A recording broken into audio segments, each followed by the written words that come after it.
Professor Puran Singh ਦੀ ਪੁਸਤਕ 9 ਲੱਖਾ ਹਾਰ ਤੇ ਹੋਰ ਕਹਾਣੀਆਂ ਦੀ ਲੰਬੀ ਕਹਾਣੀ ਹੈ ਦੇਵਾਂਗਣੀ। ਪੁਰਾਣੇ ਸਮਿਆਂ 'ਚ ਕਿਸੇ ਪੋਠੋਹਾਰੀ ਕੁੜੀ ਦਾ ਵਿਆਹ ਇੱਕ ਬੜਾ ਰੰਗੀਨ ਉਤਸਵ ਹੁੰਦਾ ਸੀ। ਇਸ ਤੇ ਖੂਬ ਰੰਗ ਰੌਣਕ ਹੁੰਦੀ।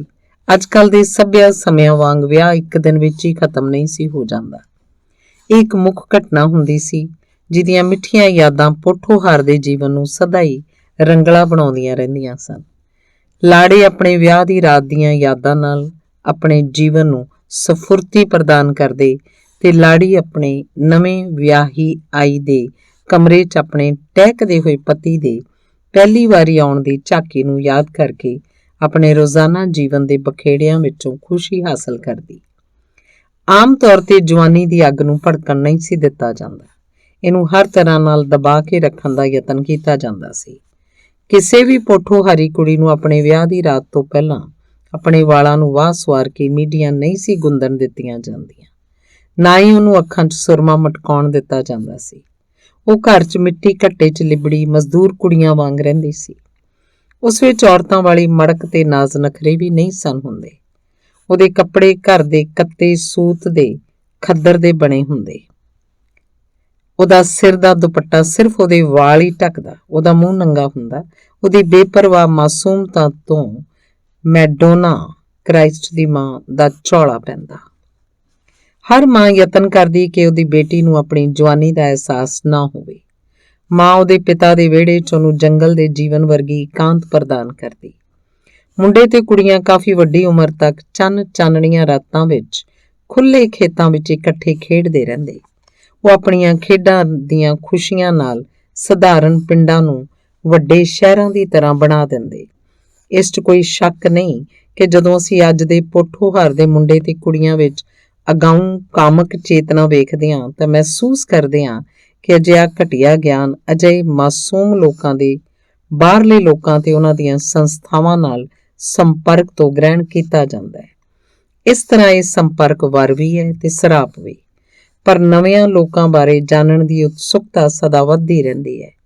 ਆਦਮੀ ਨਵੇਂ ਤਜਰਬੇ ਗ੍ਰਹਿਣ ਕਰਨ ਲਈ ਕਾਫੀ ਯਤਨ ਵੀ ਕਰਦਾ ਹੈ, ਪਰ ਮਨੁੱਖ ਦੇ ਇਸ ਗੱਲ ਦਾ ਅਸਰ ਸੁੱਤੇ ਸਿੱਧ ਵੀ ਹੁੰਦਾ ਰਹਿੰਦਾ ਹੈ। ਉਹ ਆਪਣੇ ਧੁਰੇ ਤੋਂ ਉਖੜ ਜਾਂਦਾ ਹੈ ਤੇ ਪੁਰਾਣੀ ਰੀਤੀ ਰਿਵਾਜ਼ਾਂ ਦੁਆਰਾ ਪਕਿਆਈ ਆਪਣੀ ਸਵੈ ਚੇਤਨਾ ਗੁਆ ਬੈਠਦਾ ਹੈ। ਵਿਆਹ ਲਈ ਨਿਸ਼ਚਿਤ ਦਿਨ ਤੋਂ 1 ਮਹੀਨਾ ਪਹਿਲਾਂ ਹੀ ਸਾਰੇ ਪਿੰਡ ਦੀਆਂ ਸਿਆਣੀ ਉਮਰ ਦੀਆਂ ਤੇ ਜਵਾਨ ਔਰਤਾਂ ਰਾਤ ਨੂੰ ਲਾੜੀ ਦੇ ਘਰ ਜੁੜਦੀਆਂ ਤੇ ਸ਼ਗਨਾਂ ਦੇ ਪੋਠੋਹਾਰੀ ਗੀਤ ਗਾਉਂਦੀਆਂ। ਇਹ ਖਾਸ ਖਿਆਲ ਰੱਖਿਆ ਜਾਂਦਾ ਕਿ ਇੱਕ ਪਿੰਡ 'ਚ 2 ਮਹੀਨਿਆਂ ਦੇ ਅਰਸੇ ਵਿੱਚ 2 ਵਿਆਹ ਇਕੱਠੇ ਨਾ ਹੋਣ। ਅਜਿਹਾ ਵੱਧ ਤੋਂ ਵੱਧ ਖੁਸ਼ੀ ਮਾਣਨ ਲਈ ਕੀਤਾ ਜਾਂਦਾ। ਭਾਵਨਾ ਇਹ ਹੁੰਦੀ ਕਿ ਮੁੰਡੇ ਦੇ ਵਿਆਹ ਸਮੇਂ ਜਿਸ ਤਰ੍ਹਾਂ ਦੇ ਮਤਭੇਦ ਹੋਣ ਉਹ ਕੁੜੀ ਦੇ ਵਿਆਹ ਦੇ ਮੌਕੇ ਤੇ ਮਿਟਾ ਦਿੱਤੇ ਜਾਣ। ਕੁੜੀਆਂ ਸਾਰੇ ਪਿੰਡ ਦੀਆਂ ਸਾਂਝੀਆਂ ਹੁੰਦੀਆਂ ਸਨ ਤੇ ਸਾਰੇ ਪਿੰਡ ਨੇ ਮਿਲ ਕੇ ਅਰਦਾਸ ਕਰਨੀ ਹੁੰਦੀ ਸੀ। ਸਾਰਿਆਂ ਨੇ ਆਪਣੀਆਂ ਭਾਵਨਾਵਾਂ, ਆਪਣੀਆਂ ਖੁਸ਼ੀਆਂ, ਆਪਣੇ ਅਥਰੂ ਸਾਂਝੇ ਕਰਨੇ ਹੁੰਦੇ ਸਨ। ਸਾਰਿਆਂ ਨੇ ਲਾੜੀ ਨੂੰ ਪਿਆਰ ਤੇ ਭਰੇ ਮਨਾਂ ਨਾਲ ਵਿਦਾ ਕਰਨਾ ਹੁੰਦਾ ਸੀ। ਇਹ ਨਜ਼ਾਰਾ ਇੰਨਾ ਦਰਦਨਾਕ ਹੁੰਦਾ ਸੀ ਜਿਵੇਂ ਕਿਤੇ ਲਾੜੀ ਨੂੰ ਮੌਤ ਦੇ ਹਵਾਲੇ ਕੀਤਾ ਜਾ ਰਿਹਾ ਹੋਵੇ। ਪੋਠੋਹਾਰੀ ਸਮਝਦੇ ਸਨ ਕਿ ਜੀਵਨ ਇੱਕ ਸਮੁੰਦਰ ਦੀ ਨਿਆਈ ਹੈ ਤੇ ਪਿਆਰ ਦੇ ਮੋਤੀ ਇਹਦੀ ਤਹਿ ਤੇ ਪਏ ਹਨ। ਉਹ ਉੱਥੇ ਮੌਤ ਦੇ ਹੱਥਾਂ 'ਚ ਫੜੇ ਹੋਏ ਹਨ। ਬੇਟੀ ਦਾ ਵਿਆਹੀ ਜਾਣਾ ਵੀ ਮੌਤ ਦੇ ਹੱਥੋਂ ਮੋਤੀ ਲੈਣ ਵਾਲੀ ਗੱਲ ਹੈ। ਪਤਾ ਨਹੀਂ ਉਹ ਜਿੱਤਦੀ ਹੈ ਜਾਂ ਹਾਰਦੀ ਹੈ, ਸੋ ਉਹਨੂੰ ਇਸ ਤਰ੍ਹਾਂ ਤੋਰਨ ਤੋਂ ਬਿਨਾਂ ਹੋਰ ਕੋਈ ਰਸਤਾ ਵੀ ਨਹੀਂ ਹੁੰਦਾ। ਬੜੇ ਅਫਸੋਸ ਦੀ ਗੱਲ ਹੈ ਕਿ ਆਪਣੇ ਗੁਆਂਢੀ ਦੀ ਬੇਟੀ ਲਈ ਜੋ ਪਵਿੱਤਰ ਭਾਵਨਾ ਹੁੰਦੀ ਸੀ ਉਹ ਹੁਣ ਨਹੀਂ ਰਹੀ। ਅੱਜ ਇੱਕ ਛੋਟੇ ਜਿਹੇ ਕਸਬੇ 'ਚ ਇੱਕ ਰਾਤ ਵਿੱਚ ਹੀ ਲਗਭਗ 1 ਦਰਜਨ ਸ਼ਾਦੀਆਂ ਹੁੰਦੀਆਂ ਹਨ। ਉੱਥੇ ਟੁੱਟੇ ਭੱਜੇ ਤੇ ਪੁਰਾਣੇ ਫੌਜੀ ਡਰਮਾਂ ਦਾ ਭੱਦਾ ਜਿਹਾ ਸੰਗੀਤ ਹੁੰਦਾ ਹੈ ਜਾਂ ਅੰਗਰੇਜ਼ ਰੈਜੀਮੈਂਟਾਂ ਦੇ ਸਟੋਰਾਂ ਵਿੱਚੋਂ ਲਿਆਂਦੇ ਬੈਗ ਪਾਈਪਾਂ ਦਾ ਸ਼ੋਰ ਹੁੰਦਾ ਹੈ। ਅੱਜ ਕੱਲ੍ਹ ਆਮ ਲੋਕਾਂ ਦੇ ਕਿਰਦਾਰ ਦੀ ਤਰ੍ਹਾਂ ਧਰਮ ਵਿੱਚ ਵੀ ਨਿਘਾਰ ਆ ਗਿਆ ਹੈ। ਸਾਰੇ ਰਸਮ ਪੂਰੀ ਕਰਨ ਦੀ ਕਾਹਲੀ 'ਚ ਹੁੰਦੇ ਹਨ। ਵਿਆਹ ਪਿਆਰ ਦਾ ਪਵਿੱਤਰ ਰਿਸ਼ਤਾ ਹੋਣ ਦੀ ਥਾਂ ਇੱਕ ਭੱਦੀ ਰਸਮ ਬਣ ਗਿਆ। ਦੇਵਾਂਗਣੀ ਦੇ ਵਿਆਹ ਤੇ ਪਿਆਰ ਦੀਆਂ ਪੁਰਾਣੀਆਂ ਰਸਮਾਂ ਦੀ ਚੜ੍ਹਤ ਸੀ ਤੇ ਕੋਈ ਵੀ ਇਹਨਾਂ ਨੂੰ ਭੰਗ ਕਰਨ ਦੀ ਹਿੰਮਤ ਨਹੀਂ ਸੀ ਕਰਦਾ। ਰਾਵਲਪਿੰਡੀ ਤੇ ਲਾਹੌਰ ਦੇ ਦਰਮਿਆਨ ਰੇਲ ਦੀ ਪਟੜੀ ਨਵੀਂ ਪਈ ਸੀ। ਕਈਆਂ ਨੇ ਅਜੇ ਗੱਡੀ ਚੜ੍ਹ ਕੇ ਨਹੀਂ ਸੀ ਦੇਖਿਆ। ਉਹਦਾ ਪਿਤਾ ਦਿਲਾਵਰ ਸਿੰਘ ਆਪਣੀ ਇੱਕੋ ਇੱਕ ਬੇਟੀ ਦੇ ਵਿਆਹ ਦੀਆਂ ਤਿਆਰੀਆਂ ਕਰਨ 'ਚ ਬੁਰੀ ਤਰ੍ਹਾਂ ਉਲਝਿਆ ਹੋਇਆ ਸੀ। ਉਹ ਬਾਹਰ ਅੰਦਰ ਆਉਂਦਾ ਜਾਂਦਾ, ਜਲਦੀ ਨਾਲ ਦੇਵਾਂਗਣੀ ਕੋਲ ਜਾਂਦਾ ਤੇ ਉਹਨੂੰ ਪਿਆਰਦਾ। ਕਈ ਵਾਰ ਉਹਦਾ ਕੋਈ ਅਥਰੂ ਉਹਦੇ ਵਾਲਾਂ 'ਚ ਅਟਕ ਕੇ ਸੁੱਕ ਜਾਂਦਾ। ਤਖਤ ਪਰੀ ਪਿੰਡ ਵਿੱਚ ਦਿਲਾਵਰ ਸਿੰਘ ਦੇ ਘਰ ਪੂਰਾ ਮਹੀਨਾ ਖੁਸ਼ੀਆਂ ਮਨਾਈਆਂ ਜਾਂਦੀਆਂ ਰਹੀਆਂ। ਦਿਲਾਵਰ ਸਿੰਘ ਨੇ ਕਦੇ ਚੰਗੇ ਦਿਨ ਦੇਖੇ ਸਨ, ਪਰ ਹੁਣ ਉਹ ਬਹੁਤਾ ਅਮੀਰ ਨਹੀਂ ਸੀ। ਪਰ ਜਿਵੇਂ ਪੋਠੋਹਾਰ ਦੇ ਲੋਕ ਕਹਿੰਦੇ ਨੇ, ਤੇਲ ਵਾਲਾ ਭਾਂਡਾ ਸਦਾ ਹੀ ਠੰਡਾ ਰਹਿੰਦਾ ਹੈ। ਉਹਦੇ ਕਿਸੇ ਵੀ ਰਿਸ਼ਤੇਦਾਰ ਨੂੰ ਉਹਨੇ ਖਾਂਦਾ ਪੀਂਦਾ ਹੋਣ ਬਾਰੇ ਸ਼ੱਕ ਨਹੀਂ ਸੀ। ਉਨੀ ਦਿਨੀ ਪੁਰਾਣੇ ਲੋਕ ਆਪਣੀ ਮਾਇਕ ਸਥਿਤੀ ਬਾਰੇ ਕਦੇ ਵੀ ਗੱਲ ਨਹੀਂ ਸੀ ਕਰਦੇ। ਜਦੋਂ ਭੁੱਖੇ ਵੀ ਹੁੰਦੇ, ਉਹ ਆਪਣੇ ਮਹਿਮਾਨਾਂ ਦੀ ਬੜੇ ਪਿਆਰ ਨਾਲ ਆਓ ਭਗਤ ਕਰਦੇ। ਦੇਵਾਂਗਣੀ ਸਰਦਾਰ ਦਿਲਾਵਰ ਸਿੰਘ ਤੇ ਉਹਦੀ ਪਤਨੀ ਅਤਰੋ ਦੀ ਇੱਕੋ ਇੱਕ ਬੇਟੀ ਸੀ। ਉਹ ਉਹਨਾਂ ਦੋਹਾਂ ਦੀ ਜਾਨ ਸੀ। ਉਸੇ ਦੇ ਆਪਣਾ ਪਿਆਰ ਨਿਛਾਵਰ ਕਰਦੇ। ਦੇਵਾਂਗਣੀ ਨੂੰ ਉਹਦੇ ਮਾਪਿਆਂ ਬੜੇ ਮਾਣ ਨਾਲ ਰਾਜਕੁਮਾਰੀ ਦੀ ਤਰ੍ਹਾਂ ਪਾਲਿਆ ਪੋਸਿਆ ਸੀ। ਦੇਵਾਂਗਣੀ ਜਦੋਂ ਅਜੇ ਬੱਚੀ ਸੀ ਤਾਂ ਇੰਨੀ ਸੋਹਣੀ ਸੀ ਕਿ ਉਹਨਾਂ ਦੇ ਰਿਸ਼ਤੇਦਾਰ ਵੀ ਉਹਨੂੰ ਬਹੁਤ ਪਿਆਰਦੇ। ਕੋਈ ਵੀ ਰਿਸ਼ਤੇਦਾਰ ਇਸ ਸੋਹਣੇ ਜਿਹੇ ਬਾਲ ਲਈ ਕੋਈ ਗਹਿਣਾ ਜਾਂ ਕੋਈ ਰੰਗਦਾਰ ਕੱਪੜੇ ਦੀ ਸਿਆਲਕੋਟੀ ਗੁੱਡੀ ਲਿਆਉਣੀ ਨਹੀਂ ਸੀ ਭੁੱਲਦਾ। ਇਹ ਵੀ ਕਹਿ ਸਕਦੇ ਹਾਂ ਕਿ ਉਹ ਇੱਕ ਵਿਗੜਿਆ ਹੋਇਆ ਬੱਚਾ ਸੀ, ਜਿਸ ਨਿਗਾਹਬਾਨੀ ਅਧੀਨ ਆਮ ਤੌਰ ਤੇ ਕੁੜੀਆਂ ਦਾ ਪਾਲਣ ਪੋਸ਼ਣ ਹੁੰਦਾ ਹੈ, ਉਸ ਤੇ ਨਹੀਂ ਸੀ ਰੱਖੀ ਗਈ। ਉਹ ਮਰਜ਼ੀ ਦੀ ਮਾਲਕ, ਜੋ ਚਾਹੁੰਦੀ ਕਰਦੀ ਤੇ ਮਨ ਭਾਉਂਦੀ ਖੇਡ ਖੇਡਦੀ। ਦੂਸਰੀਆਂ ਕੁੜੀਆਂ ਵਾਂਗ ਕੋਈ ਬੰਦਸ਼ ਨਹੀਂ ਸੀ। ਜੇ ਉਹ ਫੁੱਲ ਮੰਗਦੀ, ਉਹਦੇ ਪਿਤਾ ਮੋਤੀਏ ਦੇ ਹਾਰ ਲਿਆ ਕੇ ਦਿੰਦੇ। ਉਹ ਰੇਸ਼ਮੀ ਕੱਪੜੇ ਪਾਉਂਦੀ। ਇਹਨਾਂ ਸਾਰੀਆਂ ਗੱਲਾਂ 'ਚ ਉਹਨੂੰ ਪੁੱਤਰਾਂ ਦੀ ਤਰ੍ਹਾਂ ਹੀ ਸਮਝਿਆ ਜਾਂਦਾ ਸੀ। ਜਦੋਂ ਦੇਵਾਂਗਣੀ ਵੱਡੀ ਹੋਈ ਤਾਂ ਉਸ ਪਿੰਡ ਦੇ ਖੁੱਲ੍ਹੇ ਖੇਤਾਂ 'ਚ ਖੇਡੀਆਂ ਜਾਣ ਵਾਲੀਆਂ ਖੇਡਾਂ ਆਪ ਹੀ ਆਜ਼ਾਦ ਕਰ ਲਈਆਂ। ਉਹ ਹਰ ਤਰ੍ਹਾਂ ਦੀ ਖੇਡ ਬੜੀ ਚੰਗੀ ਤਰ੍ਹਾਂ ਖੇਡ ਲੈਂਦੀ ਸੀ। ਇਸ ਤੋਂ ਇਲਾਵਾ ਉਹ ਲੁੱਕਣ ਮਿੱਟੀ ਤੇ ਕਿੱਕਲੀ ਵਰਗੀਆਂ ਖੇਡਾਂ ਵੀ ਖੇਡਦੀ। ਸਾਰੇ ਮੁੰਡੇ ਤੇ ਕੁੜੀਆਂ ਉਹਦਾ ਰਾਣੀਆਂ ਦੀ ਤਰ੍ਹਾਂ ਮਾਣ ਕਰਦੇ ਤੇ ਉਹਦੀ ਗੱਲ ਵੀ ਮੰਨਦੇ। ਜਦੋਂ ਆਪਣੇ ਹੀ ਬਣਾਏ ਚੁਟਕਲੇਦਾਰ ਗੀਤ ਗਾਉਂਦੀ, ਉਹਦੇ ਸਾਥੀ ਖਿਡਾਰੀਆਂ ਦੀ ਖੁਸ਼ੀ ਦੀ ਕੋਈ ਹੱਦ ਨਾ ਰਹਿੰਦੀ। ਉਹਨਾਂ ਦੀਆਂ ਖੁਸ਼ੀ ਵਿੱਚ ਝੂਲਦੀਆਂ ਬਾਹਾਂ ਜਿਵੇਂ ਆਕਾਸ਼ ਛੂੰਹਦੀਆਂ ਹੋਣ। ਭਾਗ ਦੂਸਰਾ। ਜਨੇਤ ਆਉਣ ਦੀ ਰਾਤ ਨੇੜੇ ਆ ਰਹੀ ਸੀ। ਜਨੇਤ ਕੱਲਰ ਤੋਂ ਆਉਣੀ ਸੀ ਤੇ ਕੱਲਰ ਤੋਂ ਤਖਤ ਪਰੀ ਤੱਕ ਦੇ ਕੱਚੇ ਰਾਹ ਤੇ ਕਈ ਪੜਾਅ ਕਰਨੇ ਪੈਣੇ ਸਨ। ਦਿਲਾਵਰ ਸਿੰਘ ਦੇ ਘਰ ਰਿਸ਼ਤੇਦਾਰਾਂ ਦੀ ਗਹਿਮਾ ਗਹਿਮ ਸੀ। ਉਹਨਾਂ ਦੇ ਭੜਕੀਲੇ ਕੱਪੜੇ ਪਾਏ ਹੋਏ ਸਨ ਤੇ ਉਹਨਾਂ ਦੇ ਚਿਹਰਿਆਂ ਤੇ ਖੇੜਾ ਸੀ। ਉਹਨਾਂ ਦੀਆਂ ਭਾਵਨਾਵਾਂ ਜਿਵੇਂ ਨਿੱਕੀਆਂ ਨਿੱਕੀਆਂ ਨਦੀਆਂ ਵਾਂਗ ਹਿਲ ਮਿਲ ਰਹੀਆਂ ਸਨ। ਉਹਨਾਂ ਦੀ ਗੱਲਬਾਤ ਦਾ ਰੌਲਾ ਵੀ ਆਨੰਦਮਈ ਸੀ। ਆਖਰ ਉਹ ਪਵਿੱਤਰ ਰਾਤ ਵੀ ਆ ਗਈ। ਤਖਤ ਪਰੀ ਵਿੱਚ ਜਨੇਤ ਇਸ ਤਰ੍ਹਾਂ ਦਾਖਲ ਹੋਈ ਜਿਵੇਂ ਕਿਸੇ ਜੇਤੂ ਰਾਜੇ ਦਾ ਲਸ਼ਕਰ ਜਿੱਤੇ ਹੋਏ ਸ਼ਹਿਰ 'ਚ ਆਉਂਦਾ ਹੈ। ਰਸਤੇ ਤੇ ਰੋਸ਼ਨੀ ਕਰਨ ਲਈ ਜਨੇਤ ਦੇ ਦੋਹੀਂ ਪਾਸੇ ਗੈਸਾਂ ਵਾਲੇ ਸਨ। ਲਾੜਾ ਜਨੇਤ ਵਿਚਕਾਰ ਚੱਲ ਰਹੀ ਇੱਕ ਬਹੁਤ ਹੀ ਵਧੀਆ ਨਸਲ ਦੀ ਚਿੱਟੀ ਘੋੜੀ ਤੇ ਸਵਾਰ ਸੀ। ਉਹਦੇ ਸਿਰ ਤੇ ਛਤਰ ਝੁੱਲ ਰਿਹਾ ਸੀ। ਹਰ ਪਾਸੇ ਖੇੜਾ ਹੀ ਖੇੜਾ ਸੀ। ਕਿਸੇ ਨੂੰ ਕੋਈ ਕਾਹਲੀ ਨਹੀਂ ਸੀ। ਅਜੇ ਸਾਰੀ ਰਾਤ ਪਈ ਸੀ। ਰਸਮ ਆਮ ਤੌਰ ਤੇ ਦਿਨ ਦੇ ਚੜ੍ਹਾਅ ਨਾਲ ਹੀ ਕੀਤੀ ਜਾਂਦੀ ਸੀ। ਰਸਮ ਲਈ ਉਹਨਾਂ ਨੂੰ ਸੂਰਜ ਚੜ੍ਹਨ ਤੱਕ ਉਡੀਕਣਾ ਪੈਣਾ ਸੀ। ਰਸਮ ਸਮੇਂ ਸੂਰਜ ਜੋੜੀ ਦੇ ਸਿਰ ਤੇ ਹੋਣਾ ਚਾਹੀਦਾ ਹੈ ਤੇ ਜਿਵੇਂ ਕਿਸੇ ਸੁਨਹਿਰੀ ਵਾਲਾਂ ਵਾਲੇ ਪੁਰਾਤਨ ਰਿਸ਼ੀ ਦੀ ਤਰ੍ਹਾਂ ਆਸ਼ੀਰਵਾਦ ਦੇ ਰਿਹਾ ਹੋਵੇ।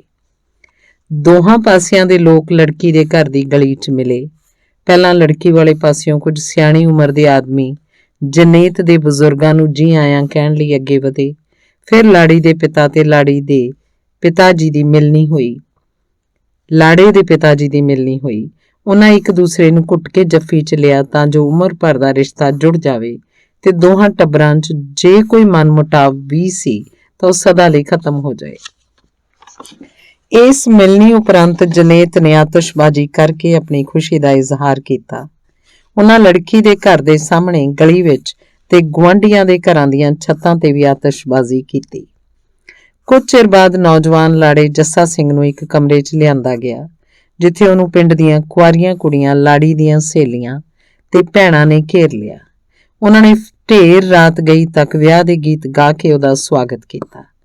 ਲੜਕੀਆਂ ਨੇ ਉਸ ਨੂੰ ਤਰ੍ਹਾਂ ਤਰ੍ਹਾਂ ਦੇ ਨਾਜ਼ ਨਖਰਿਆਂ ਨਾਲ ਉਲਝਾ ਲਿਆ।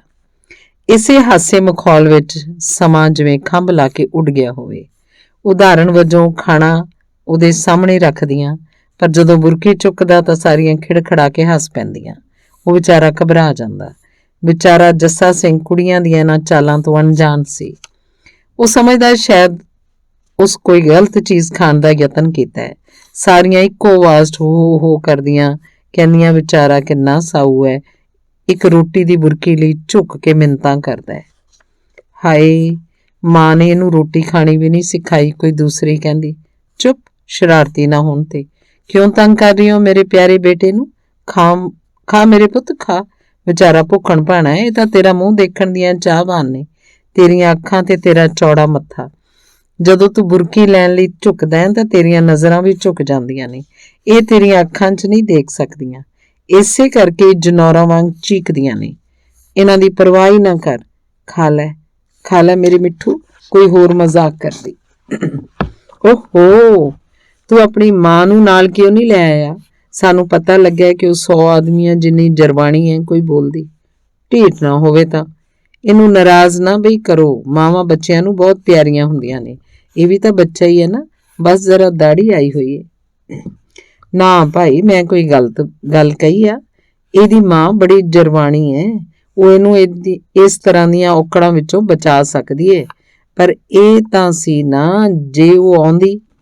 ਵੇਖ ਵੇ ਮੁੰਡਿਆ, ਅਸਲ ਗੱਲ 'ਚ ਇਹ ਹੈ ਕਿ ਉਨੀ ਦੇਰ ਅਸੀਂ ਤੈਨੂੰ ਰੋਟੀ ਨਹੀਂ ਖਾਣ ਦੇਣੀ ਜਿੰਨੀ ਦੇਰ ਤੂੰ ਸਾਡੇ ਸਵਾਲਾਂ ਦੇ ਉੱਤਰ ਨਹੀਂ ਦਿੰਦਾ। ਕੀ ਸਾਡੇ ਲਈ ਇਹਨਾਂ ਮੋਤੀਆਂ ਦੀ ਮਾਲਾ ਪਰੋ ਦੇਂਗਾ? ਜੱਸਾ ਸਿੰਘ ਮੋਤੀਆਂ ਦੀ ਮਾਲਾ ਪਰੋਣ ਦਾ ਯਤਨ ਕਰਨ ਲੱਗਾ। ਵੈਸੇ ਕੰਮ ਆਮ ਤੌਰ ਤੇ ਔਰਤਾਂ ਹੀ ਕਰਦੀਆਂ। ਉਹ ਲੈਂਪ ਦੀ ਰੋਸ਼ਨੀ ਮੱਧਮ ਸੀ, ਮਣਕੇ ਬਹੁਤ ਬਰੀਕ ਸਨ, ਧਾਗਾ ਮੋਟਾ ਸੀ। ਉਸ ਵਿਚਾਰੇ ਦੀ ਹਾਲਤ ਤਰਸਯੋਗ ਸੀ। ਉਸ ਯਤਨ ਕੀਤਾ ਪਰ ਅਸਫਲ ਰਿਹਾ। ਹਾਸੇ ਦਾ ਇੱਕ ਫੁਹਾਰਾ ਹੋਰ ਛੁੱਟਿਆ। ਇੱਕ ਲੜਕੀ ਨੇ ਉਹਦੇ ਪਿੱਛੋਂ ਉਹਦੀ ਹੋ ਕੇ ਹੌਲੀ ਦੇਣੀ ਕਿਹਾ, ਮੇਰੇ ਯਾਰ, ਮੇਰੇ ਨਾਲ ਸੁਰ ਮਿਲਾ ਲੈ, ਨਹੀਂ ਤਾਂ ਬਹੁਤ ਔਖਾ ਹੋਏਗਾ। ਤੈਨੂੰ ਪਤਾ ਹੈ ਬਈ ਤੂੰ ਸਾਨੂੰ ਸਾਰੀਆਂ ਨੂੰ ਕਲੀਚੜੀਆਂ ਦੇਣੀਆਂ ਨੇ। ਤੇਰੀ ਮਾਂ ਨੇ ਤੈਨੂੰ ਛੱਲੇ ਦਿੱਤੇ ਹਨ ਕਿ ਉਹ ਵੀ ਭੁੱਲ ਹੀ ਗਈ ਏ? ਮੈਂ ਸੁਣਿਆ ਕਿ ਉਹ ਸਭ ਕੁਝ ਭੁੱਲ ਜਾਂਦੀ ਏ, ਪਰ ਆਪ ਸ਼ੀਸ਼ਾ ਵੇਖਣਾ ਨਹੀਂ ਭੁੱਲਦੀ। ਕਿਉਂ, ਐਵੇਂ ਹੀ ਹੈ ਨਾ? ਜੱਸਾ ਸਿੰਘ ਨੇ ਆਪਣੀਆਂ ਜੇਬਾਂ ਫਰੋਲੀਆਂ ਤੇ ਪਤਲੀਆਂ ਜੀਆਂ ਮੁੰਦਰੀਆਂ ਦਾ ਇੱਕ ਗੁੱਛਾ ਕੱਢਿਆ। ਉਸ ਕੁੜੀਆਂ ਨੂੰ ਵੰਡਣ ਲਈ ਖੋਲਿਆ ਜੇ ਆਪਣੇ ਹੱਥ ਤੇ ਰੱਖਿਆ ਹੀ ਸੀ। ਕਿਸੇ ਕੁੜੀ ਨੇ ਝਪੱਟਾ ਮਾਰਿਆ, ਸਾਰੇ ਛੱਲੇ ਜ਼ਮੀਨ ਤੇ ਖਿਲਰ ਗਏ। ਬੇਵਕੂਫ ਨਾ ਹੋਵੇ ਤਾਂ। ਮੁੰਡਾ ਵਿਚਾਰਾ ਭੁੱਖ ਨਾਲ ਕੰਬਣ ਡਿਆ ਹੋਇਆ। ਦੇਖੋ, ਇਹਦੀ ਮਾਂ ਨੇ ਕਦੇ ਰੱਜ ਕੇ ਰੋਟੀ ਵੀ ਨਹੀਂ ਦਿੱਤੀ।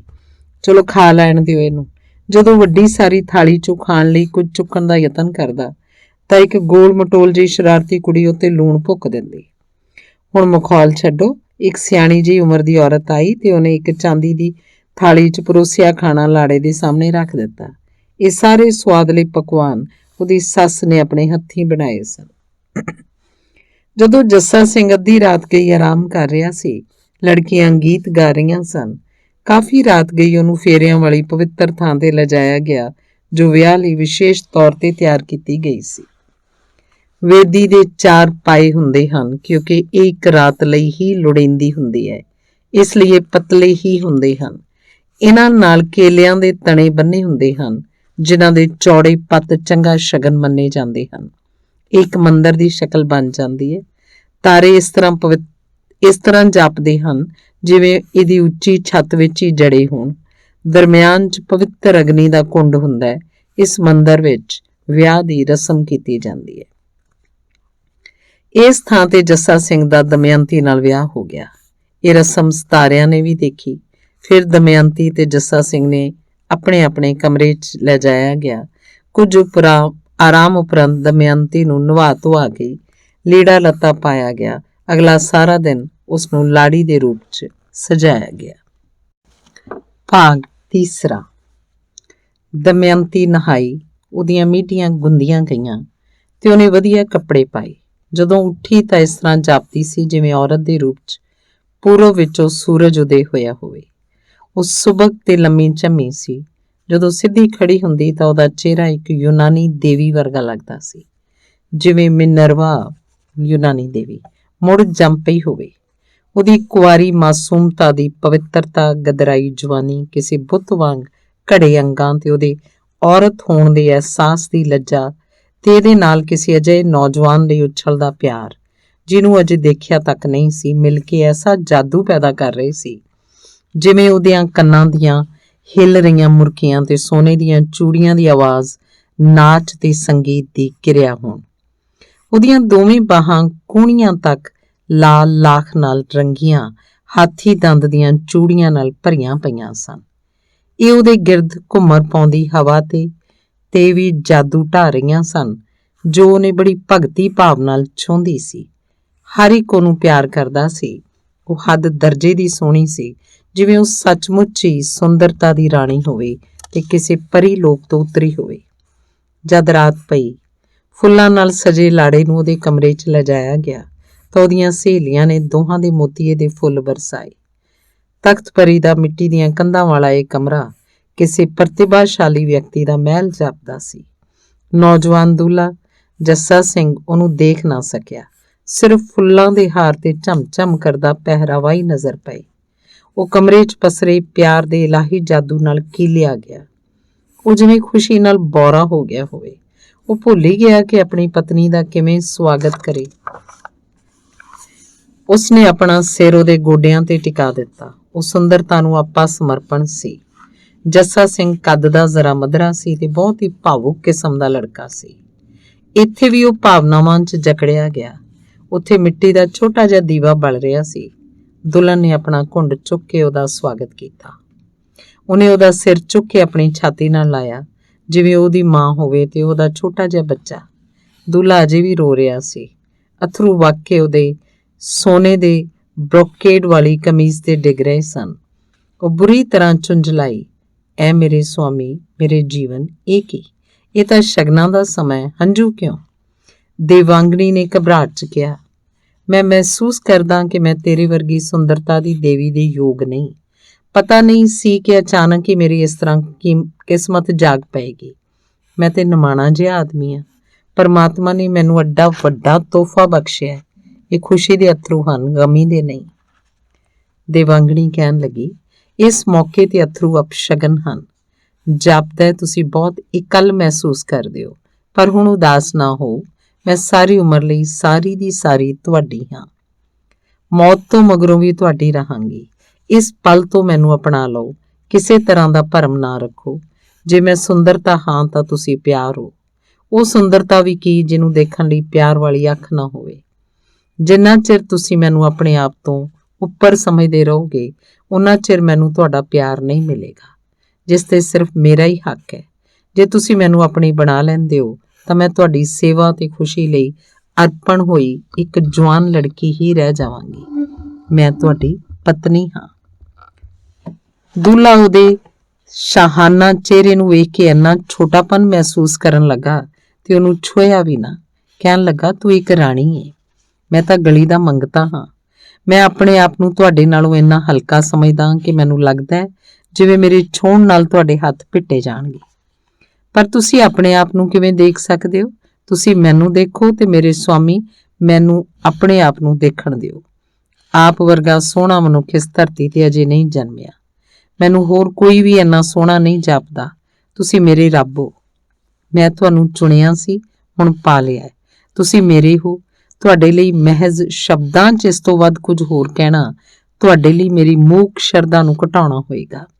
ਮੈਂ ਹੋਰ ਕੁਝ ਨਹੀਂ ਕਹਿ ਸਕਦੀ। ਉਹ ਰੋਣ ਲੱਗ ਪਈ। ਜੱਸਾ ਸਿੰਘ ਨੇ ਉੱਠ ਕੇ ਉਹਨੂੰ ਆਪਣੇ ਬੁੱਲਾਂ ਨਾਲ ਛੁਆਇਆ। ਭਾਗ ਚੌਥਾ। ਜੱਸਾ ਸਿੰਘ ਅਜੇ ਲਾਹੌਰ ਦੇ ਕਾਲਜ 'ਚ BA ਕਰ ਰਿਹਾ ਸੀ। ਕਾਲੀ ਕਾਲੀ ਦੇ ਸੁਹਾਗ ਦੇ ਕੁਝ ਦਿਨਾਂ ਬਾਅਦ ਉਹਨੂੰ ਦੇਵਾਂਗਣੀ ਨੂੰ ਪਿੰਡ ਹੀ ਛੱਡ ਕੇ ਜਾਣਾ ਪੈ ਗਿਆ। ਜੇ ਮੁਕਾਬਲਾ ਕਰੀਏ ਤਾਂ ਜੱਸਾ ਸਿੰਘ ਦੇ ਪਿਤਾ ਜੀ ਕਾਫੀ ਅਮੀਰ ਸਨ, ਇਸ ਲਈ ਇਸ ਟੱਬਰ ਦੇ ਹਰ ਜੀਅ ਦੇ ਬੋਲਣ ਵਿੱਚ ਇਸ ਤਰ੍ਹਾਂ ਦੇ ਸਮਾਜ ਦੀ ਆਕੜ ਤੇ ਨਖਰਾ ਆ ਗਏ ਸਨ। ਜੱਸਾ ਸਿੰਘ ਦੇ 2 ਭਰਾ ਸਨ। ਉਸ ਨਾਲੋਂ ਵੱਡਾ ਮਹਾਂ ਸਿੰਘ ਤੇ ਛੋਟਾ ਲੀਲਣ ਸਿੰਘ। ਛੋਟਾ ਭਰਾ ਇੰਟਰਮੀਡੀਏਟ ਕਾਲਜ 'ਚ ਪੜ੍ਹਦਾ ਸੀ ਤੇ ਵੱਡਾ ਭਰਾ ਤੇ ਪਿਤਾ ਜੀ ਘਰ ਦਾ ਖੇਤੀਬਾੜੀ ਦਾ ਕਾਰੋਬਾਰ ਸੰਭਾਲਦੇ ਸਨ। ਵੱਡੇ ਭਰਾ ਮਹਾਂ ਸਿੰਘ ਦਾ ਘਰ ਵਿੱਚ ਦਬਦਬਾ ਹੋਣ ਕਰਕੇ ਉਹ ਆਪਣੇ ਆਪ ਨੂੰ ਦੇਵ ਮਨੁੱਖ ਸਮਝਦਾ ਸੀ। ਉਹ ਆਪਣੇ ਭਰਾਵਾਂ ਤੇ ਉਹਨਾਂ ਦੀਆਂ ਪਤਨੀਆਂ ਦਾ ਇਸ ਉਦਾਰ ਢੰਗ ਨਾਲ ਧਿਆਨ ਰੱਖਦਾ ਜਿਵੇਂ ਕਿ ਉਹਨਾਂ ਦਾ ਸਰਪ੍ਰਸਤ ਹੋਵੇ। ਉਹ ਸਾਰਿਆਂ ਨਾਲ ਇਸ ਤਰ੍ਹਾਂ ਗੱਲ ਕਰਦਾ ਜਿਵੇਂ ਕੋਈ ਮਿਹਰ ਕਰ ਰਿਹਾ ਹੋਵੇ। ਪਰ ਇਹ ਉਹਦੀ ਵੱਡਤਨ ਸੀ ਕਿ ਉਹਨੂੰ ਆਪਣੇ ਪਿਤਾ ਦੀ ਤਰ੍ਹਾਂ ਪੈਸੇ ਨਾਲ ਮੋਹ ਨਹੀਂ ਸੀ। ਉਹ ਦਾਨੀ ਪ੍ਰਵਿਰਤੀ ਦਾ ਸੀ ਤੇ ਉਹਦੀਆਂ ਆਦਤਾਂ ਸ਼ਾਹੀ ਸਨ। ਉਹ ਸਾਰਿਆਂ ਨੂੰ ਉਪਹਾਰ ਦਿੰਦਾ, ਪਰ ਉਹ ਇਹ ਜ਼ਰੂਰ ਚਾਹੁੰਦਾ ਸੀ ਕਿ ਸਾਰੇ ਉਹਦੀਆਂ ਸ਼ਾਹੀ ਆਦਤਾਂ ਲਈ ਉਹਦਾ ਮਾਣ ਕਰਨ। ਇਸ ਲਈ ਟੱਬਰ ਦੀਆਂ ਔਰਤਾਂ ਨੂੰ ਖੁਸ਼ ਕਰਨ ਲਈ ਉਹ ਖੁੱਲ੍ਹ ਕੇ ਖਰਚ ਕਰਦਾ। ਉਹਨਾਂ ਨੂੰ ਰੇਸ਼ਮੀ ਕੱਪੜਿਆਂ ਤੇ ਸੋਨੇ ਤੇ ਚਾਂਦੀ ਦੇ ਗਹਿਣਿਆਂ ਦਾ ਕੋਈ ਘਾਟਾ ਨਾ ਹੁੰਦਾ। ਘਰ ਦੀਆਂ ਬਹੂਆਂ ਪਹਿਲਾਂ ਤਾਂ ਉਸ ਨਾਲ ਘੁੰਡ 'ਚ ਗੱਲਾਂ ਕਰਦੀਆਂ, ਪਰ ਮਹਾਂ ਸਿੰਘ ਨੇ ਛੇਤੀ ਉਹਨਾਂ ਨੂੰ ਕੁਝ ਖੁੱਲ੍ਹ ਦੇ ਦਿੱਤੇ ਤੇ ਉਹਨਾਂ ਦੇ ਘੁੰਡ ਚੁਕਵਾ ਦਿੱਤੇ, ਕਿਉਂਕਿ ਇਹ ਉਹਨਾਂ ਦੇ ਕਮਰਿਆਂ 'ਚ ਆਮ ਆਉਂਦਾ ਜਾਂਦਾ ਰਹਿੰਦਾ ਸੀ। ਇਸ ਲਈ ਉਸ ਸੋਚਿਆ ਕਿ ਉਹ ਸ਼ਰਮਾਉਣ ਨਾ। ਇਸ 'ਚ ਕੋਈ ਸ਼ੱਕ ਨਹੀਂ ਕਿ ਦੇਵਾਂਗਨੀ ਉਹਨਾਂ ਸਾਰਿਆਂ ਤੋਂ ਵੱਧ ਸੋਹਣੀ ਤੇ ਸ਼ਾਨ ਵਾਲੀ ਸੀ। ਉਹਦੇ ਸੁਹੱਪਣ ਤੇ ਸ਼ਾਨੋ ਸ਼ੌਕਤ ਨੇ ਸਾਰੇ ਟੱਬਰ ਨੂੰ ਜਿਵੇਂ ਚੁੰਧਿਆ ਦਿੱਤਾ ਹੋਵੇ। ਵੱਡੇ ਭਰਾ ਮਹਾਂ ਸਿੰਘ ਦੀ ਪਤਨੀ ਛੇਤੀ ਉਹ ਤੋਂ ਖਾਰ ਖਾਣ ਲੱਗ ਪਈ। ਬੇਸ਼ੱਕ ਉਹਦਾ ਇਹ ਖਿਆਲ ਗਲਤ ਹੀ ਸੀ, ਪਰ ਉਹ ਸਮਝਦੀ ਕਿ ਉਹਦਾ ਪਤੀ ਉਸ ਨਾਲੋਂ ਦੇਵਾਂਗਨੀ ਨੂੰ ਵੱਧ ਪਿਆਰ ਕਰਦਾ ਸੀ। ਜੱਸਾ ਸਿੰਘ ਦਾ ਆਪਣੀ ਜਵਾਨ ਪਤਨੀ ਤੋਂ ਵੱਖ ਰਹਿਣਾ ਬਹੁਤ ਹੀ ਦੁਖਦਾਈ ਸੀ, ਪਰ ਉਹਦੇ ਨਾਬਾਲਗ ਤੇ ਬੇਬਸ ਹੋਣ ਕਰਕੇ ਉਹਨੂੰ ਵਿਛੋੜੇ ਦੇ ਸੱਲ ਸਹਿਣੇ ਪੈ ਰਹੇ ਸਨ। ਉਹ ਆਪਣੀਆਂ ਕਿਤਾਬਾਂ ਨਾ ਪੜ੍ਹ ਸਕਦਾ। ਉਹ ਦਿਨ ਰਾਤ ਘੰਟਿਆਂ ਬੱਧੀ ਆਪਣੀ ਪਤਨੀ ਬਾਰੇ ਹੀ ਸੋਚਦਾ ਰਹਿੰਦਾ। ਉਹ ਖਿਆਲਾਂ 'ਚ ਉਹਨੂੰ ਆਪਣੇ ਪਿੰਡ ਕੱਲਰ ਵਿਖੇ ਆਪਣੇ ਕਮਰੇ 'ਚ ਲੇਟੀ ਦੇਖਦਾ। ਉਹਨੂੰ ਪਹਿਲੀ ਰਾਤ ਦੀ ਮਿਲਣੀ ਤੇ ਅਥਰੂਆਂ ਦੀ ਯਾਦ ਆਉਂਦੀ। ਉਹ ਆਪਣੀ ਪਤਨੀ ਦੇ ਖਿਆਲਾਂ ਤੇ ਸੁਪਨਿਆਂ ਵਿੱਚ ਉਲਝਿਆ ਹੀ ਸਮਾਂ ਗਵਾਈ ਜਾਂਦਾ। ਉਹਨੇ ਕਾਲਜ ਵਿੱਚ ਇਮਤਿਹਾਨ ਦਿੱਤਾ ਤਾਂ ਸਾਰੇ ਵਿਸ਼ਿਆਂ ਵਿੱਚ ਹੀ ਫੇਲ ਹੋ ਗਿਆ। ਉਹਦੇ ਅਧਿਆਪਕ ਵੀ ਹੈਰਾਨ ਸਨ ਕਿ ਇੰਨੇ ਲਾਇਕ ਬੱਚੇ ਨੂੰ ਅਚਾਨਕ ਕੀ ਹੋ ਗਿਆ ਸੀ। ਉਹਦੇ ਫੇਲ ਹੋ ਜਾਣ ਦੇ ਬਾਵਜੂਦ ਅਧਿਆਪਕਾਂ ਨੇ ਉਹਦਾ ਨਾਂ ਯੂਨੀਵਰਸਿਟੀ ਪ੍ਰੀਖਿਆ ਲਈ ਭੇਜ ਦਿੱਤਾ। ਯੂਨੀਵਰਸਿਟੀ ਪ੍ਰੀਖਿਆ ਖਤਮ ਹੁੰਦੇ ਸਾਰ ਹੀ ਉਹਨੇ ਆਪਣੇ ਪਿੰਡ ਲਈ ਗੱਡੀ ਫੜ ਲਈ ਤੇ ਅੱਧੀ ਰਾਤ ਗਈ ਆਪਣੇ ਘਰ ਪੁੱਜ ਗਿਆ। ਉਹ ਆਪਣੇ ਪਿਤਾ ਤੇ ਭਰਾਵਾਂ ਨੂੰ ਰਸਮੀ ਤੌਰ ਤੇ ਮਿਲਿਆ, ਆਪਣੀ ਮਾਂ ਨੂੰ ਜੱਫੀ 'ਚ ਲਿਆ। ਉਹਦਾ ਦਿਲ ਧੱਕ-ਧੱਕ ਕਰ ਰਿਹਾ ਸੀ। ਜਿਸ ਨੇ ਵੀ ਉਹਨੂੰ ਜੱਫੀ 'ਚ ਲਿਆ, ਉਹਨੂੰ ਉਹਦੇ ਛੇਤੀ ਨਾਲ ਉੱਪਰ ਜਾ ਕੇ ਆਪਣੀ ਪਤਨੀ ਨੂੰ ਮਿਲਣ ਦੀ ਬੇਸਬਰੀ ਦਾ ਪਤਾ ਲੱਗ ਗਿਆ ਸੀ। ਮਾਂ ਨੇ ਕਿਹਾ, ਲਾਲ ਜੀ, ਜਾ ਆਪਣੇ ਕਮਰੇ 'ਚ ਜਾ ਕੇ ਆਰਾਮ ਕਰ। ਤੇਰਾ ਖਾਣਾ ਤੇਰੇ ਕਮਰੇ 'ਚ ਹੀ ਭੇਜ ਦੇਵਾਂਗੇ। ਤੈਨੂੰ ਇਮਤਿਹਾਨ ਲਈ ਸਖਤ ਮਿਹਨਤ ਕਰਕੇ ਤੇ ਸਫ਼ਰ ਕਰਕੇ ਥਕਾਵਟ ਹੋ ਗਈ ਹੈ। ਜਾ ਆਰਾਮ ਕਰ, ਛੇਤੀ ਨਾ ਉੱਠੀ। ਮੈਂ ਤੇਰੇ ਆਰਾਮ ਦਾ ਪੂਰਾ ਖਿਆਲ ਰੱਖਾਂਗੀ। ਜਾ ਕੇ ਘੂਕ ਸੌਂ ਜਾ। ਇਹ ਮੌਕਾ ਜਿਵੇਂ ਉਹਨੂੰ ਪਰਮਾਤਮਾ ਨੇ ਦਿੱਤਾ ਸੀ। ਉਹਨੇ ਮਾਂ ਵੱਲੋਂ ਖੁੱਲ੍ਹ ਦੇਣ ਲਈ ਆਪਣੇ ਆਪ ਨੂੰ ਵਧਾਈ ਦਿੱਤੀ। ਉਹ ਸੋਚ ਰਿਹਾ ਸੀ ਕਿ ਉਸ ਆਪਣੀ ਬੀਵੀ ਨੂੰ ਮਿਲਣ ਦੀ ਬੇਸਬਰੀ ਸਾਰਿਆਂ ਤੋਂ ਬੜੀ ਸਫਲਤਾ ਨਾਲ ਛੁਪਾ ਲਈ ਸੀ। ਕਮਰੇ ਦਾ ਦਰਵਾਜ਼ਾ ਚੁਪੱਟ ਖੁੱਲ੍ਹਾ ਪਿਆ ਸੀ। ਇੱਕ ਮਿੱਟੀ ਦਾ ਦੀਵਾ ਚੁੱਪਚਾਪ ਜਲ ਰਿਹਾ ਸੀ। ਇਸ ਤਰ੍ਹਾਂ ਜਾਪਿਆ ਕਿ ਉਹ ਉੱਥੇ ਨਹੀਂ ਸੀ। ਉਸ ਇਰਦ ਗਿਰਦ ਦੇਖਿਆ, ਪਰ ਉਹ ਕਿਤੇ ਵੀ ਨਹੀਂ ਸੀ। ਉਹਨੂੰ ਚੌਂਕਾਉਣ ਲਈ ਦਰਵਾਜ਼ੇ ਦੇ ਪਿੱਛੇ ਛੁਪ ਗਈ ਸੀ। ਜਦੋਂ ਉਸ ਉਦਾਸ ਜਿਹਾ ਹੋ ਕੇ ਦਰਵਾਜ਼ੇ ਵੱਲ ਪਿੱਠ ਕੀਤੀ ਤਾਂ ਉਸ ਪਿੱਛੋਂ ਦੀ ਆ ਕੇ ਚੁਪਕੇ ਜਿਹੇ ਉਹਦੀਆਂ ਅੱਖਾਂ ਬੰਦ ਕਰ ਲਈਆਂ। ਕਹਿਣ ਲੱਗੀ, ਬੁੱਝੋ ਕੌਣ ਹੈ? ਉਹਦੀਆਂ ਚੂੜੀਆਂ ਵਾਲੀਆਂ ਬਾਹਾਂ, ਸਰ ਕਰਦੇ ਰੇਸ਼ਮੀ ਕੱਪੜਿਆਂ ਤੇ ਉਹਦੀ ਆਵਾਜ਼ ਤੋਂ ਉਸ ਬਾਰੇ ਕੋਈ ਭੁਲੇਖਾ ਨਹੀਂ ਸੀ ਲੱਗ ਸਕਦਾ। ਪਰ ਇਹ ਸਵਾਗਤ ਕਰਨ ਦਾ ਢੰਗ ਬਹੁਤ ਹੀ ਚੰਗਾ ਸੀ। ਇਸ ਚੌਂਕਾਹਟ ਨਾਲ ਉਹਦੀ ਮਿਲਣੀ ਵਿੱਚ ਕੁਝ ਹੋਰ ਮਿਠਾਸ ਘੁਲ ਗਈ ਸੀ। ਜੱਸਾ ਸਿੰਘ ਨੇ ਛੇਤੀ ਨਾਲ ਦਰਵਾਜ਼ਾ ਬੰਦ ਕਰ ਦਿੱਤਾ। ਜਿਵੇਂ ਉਹ ਇਸ ਧਰਤੀ ਤੇ ਵਾਕਫੀਅਤ ਦੀ ਪਹਿਲੀ ਰਾਤ ਮਿਲੇ ਸਨ, ਉਸ ਤਰ੍ਹਾਂ ਹੀ ਅੱਜ ਉਹ ਲੈਂਪ ਦੀ ਰੋਸ਼ਨੀ 'ਚ ਮੁੜ ਮਿਲੇ। ਉਹਨਾਂ ਲਈ ਅਜੇ ਵੀ ਪਹਿਲੀ ਰਾਤ ਹੀ ਸੀ। ਇੱਕ ਦੂਸਰੇ ਦੀਆਂ ਬਾਹਾਂ 'ਚ ਜਾਗਦਿਆਂ ਹੀ ਸਾਰੀ ਰਾਤ ਲੰਘ ਗਈ। ਮਾਂ ਦੀਆਂ ਪੂਰਾ ਆਰਾਮ ਕਰਨ ਦੀਆਂ ਹਦਾਇਤਾਂ ਦੀ ਪਾਲਣਾ ਹੋਈ ਵੀ ਤੇ ਨਹੀਂ ਵੀ। ਉਸ ਦੇ ਕੋਲ ਹੋਣਾ ਹੀ ਪੂਰਾ ਆਰਾਮ ਸੀ।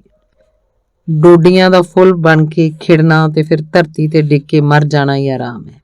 ਕਿਉਂਕਿ ਪ੍ਰੇਮੀ ਲੰਮੇ ਵਿਛੋੜੇ ਬਾਅਦ ਮਿਲੇ ਸਨ, ਇਸ ਲਈ ਜਾਗਣਾ ਸੌਣ ਨਾਲੋਂ ਮਿੱਠਾ ਸੀ।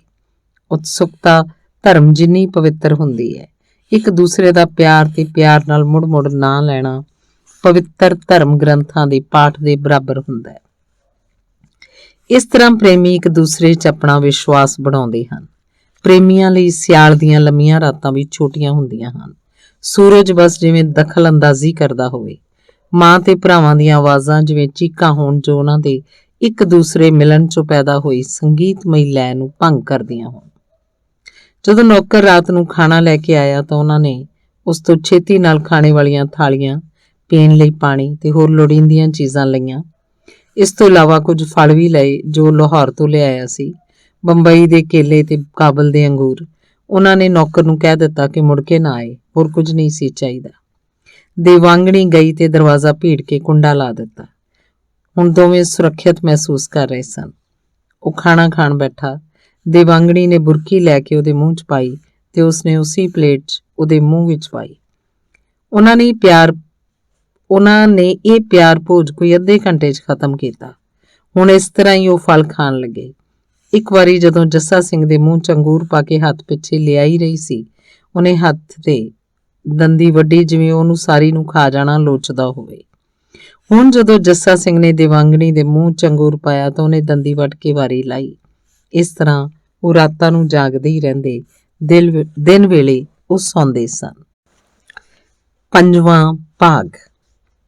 ਯੂਨੀਵਰਸਿਟੀ ਇਮਤਿਹਾਨਾਂ ਦੇ ਨਤੀਜੇ ਨਿਕਲੇ। ਜੱਸਾ ਸਿੰਘ ਸਾਰੇ ਵਿਸ਼ਿਆਂ ਵਿੱਚੋਂ ਫੇਲ ਸੀ। ਪਿਤਾ ਜੀ ਤੇ ਵੱਡਾ ਭਰਾ ਗੁੱਸੇ ਨਾਲ ਭਰੇ ਪੀਤੇ ਸਨ। ਉਹਨਾਂ ਕਿਹਾ ਇਹਦਾ ਕਾਰਨ ਉਹਦੀ ਬੀਵੀ ਦਾ ਸੁਹੱਪਣ ਹੀ ਸੀ। ਇਹਦੇ ਮਨ 'ਚ ਉਸੇ ਦਾ ਫਤੂਰ ਸੀ। ਇਸਨੇ ਆਪਣੀ ਪੜ੍ਹਾਈ ਦੀ ਪਰਵਾਹ ਹੀ ਨਹੀਂ ਕੀਤੀ।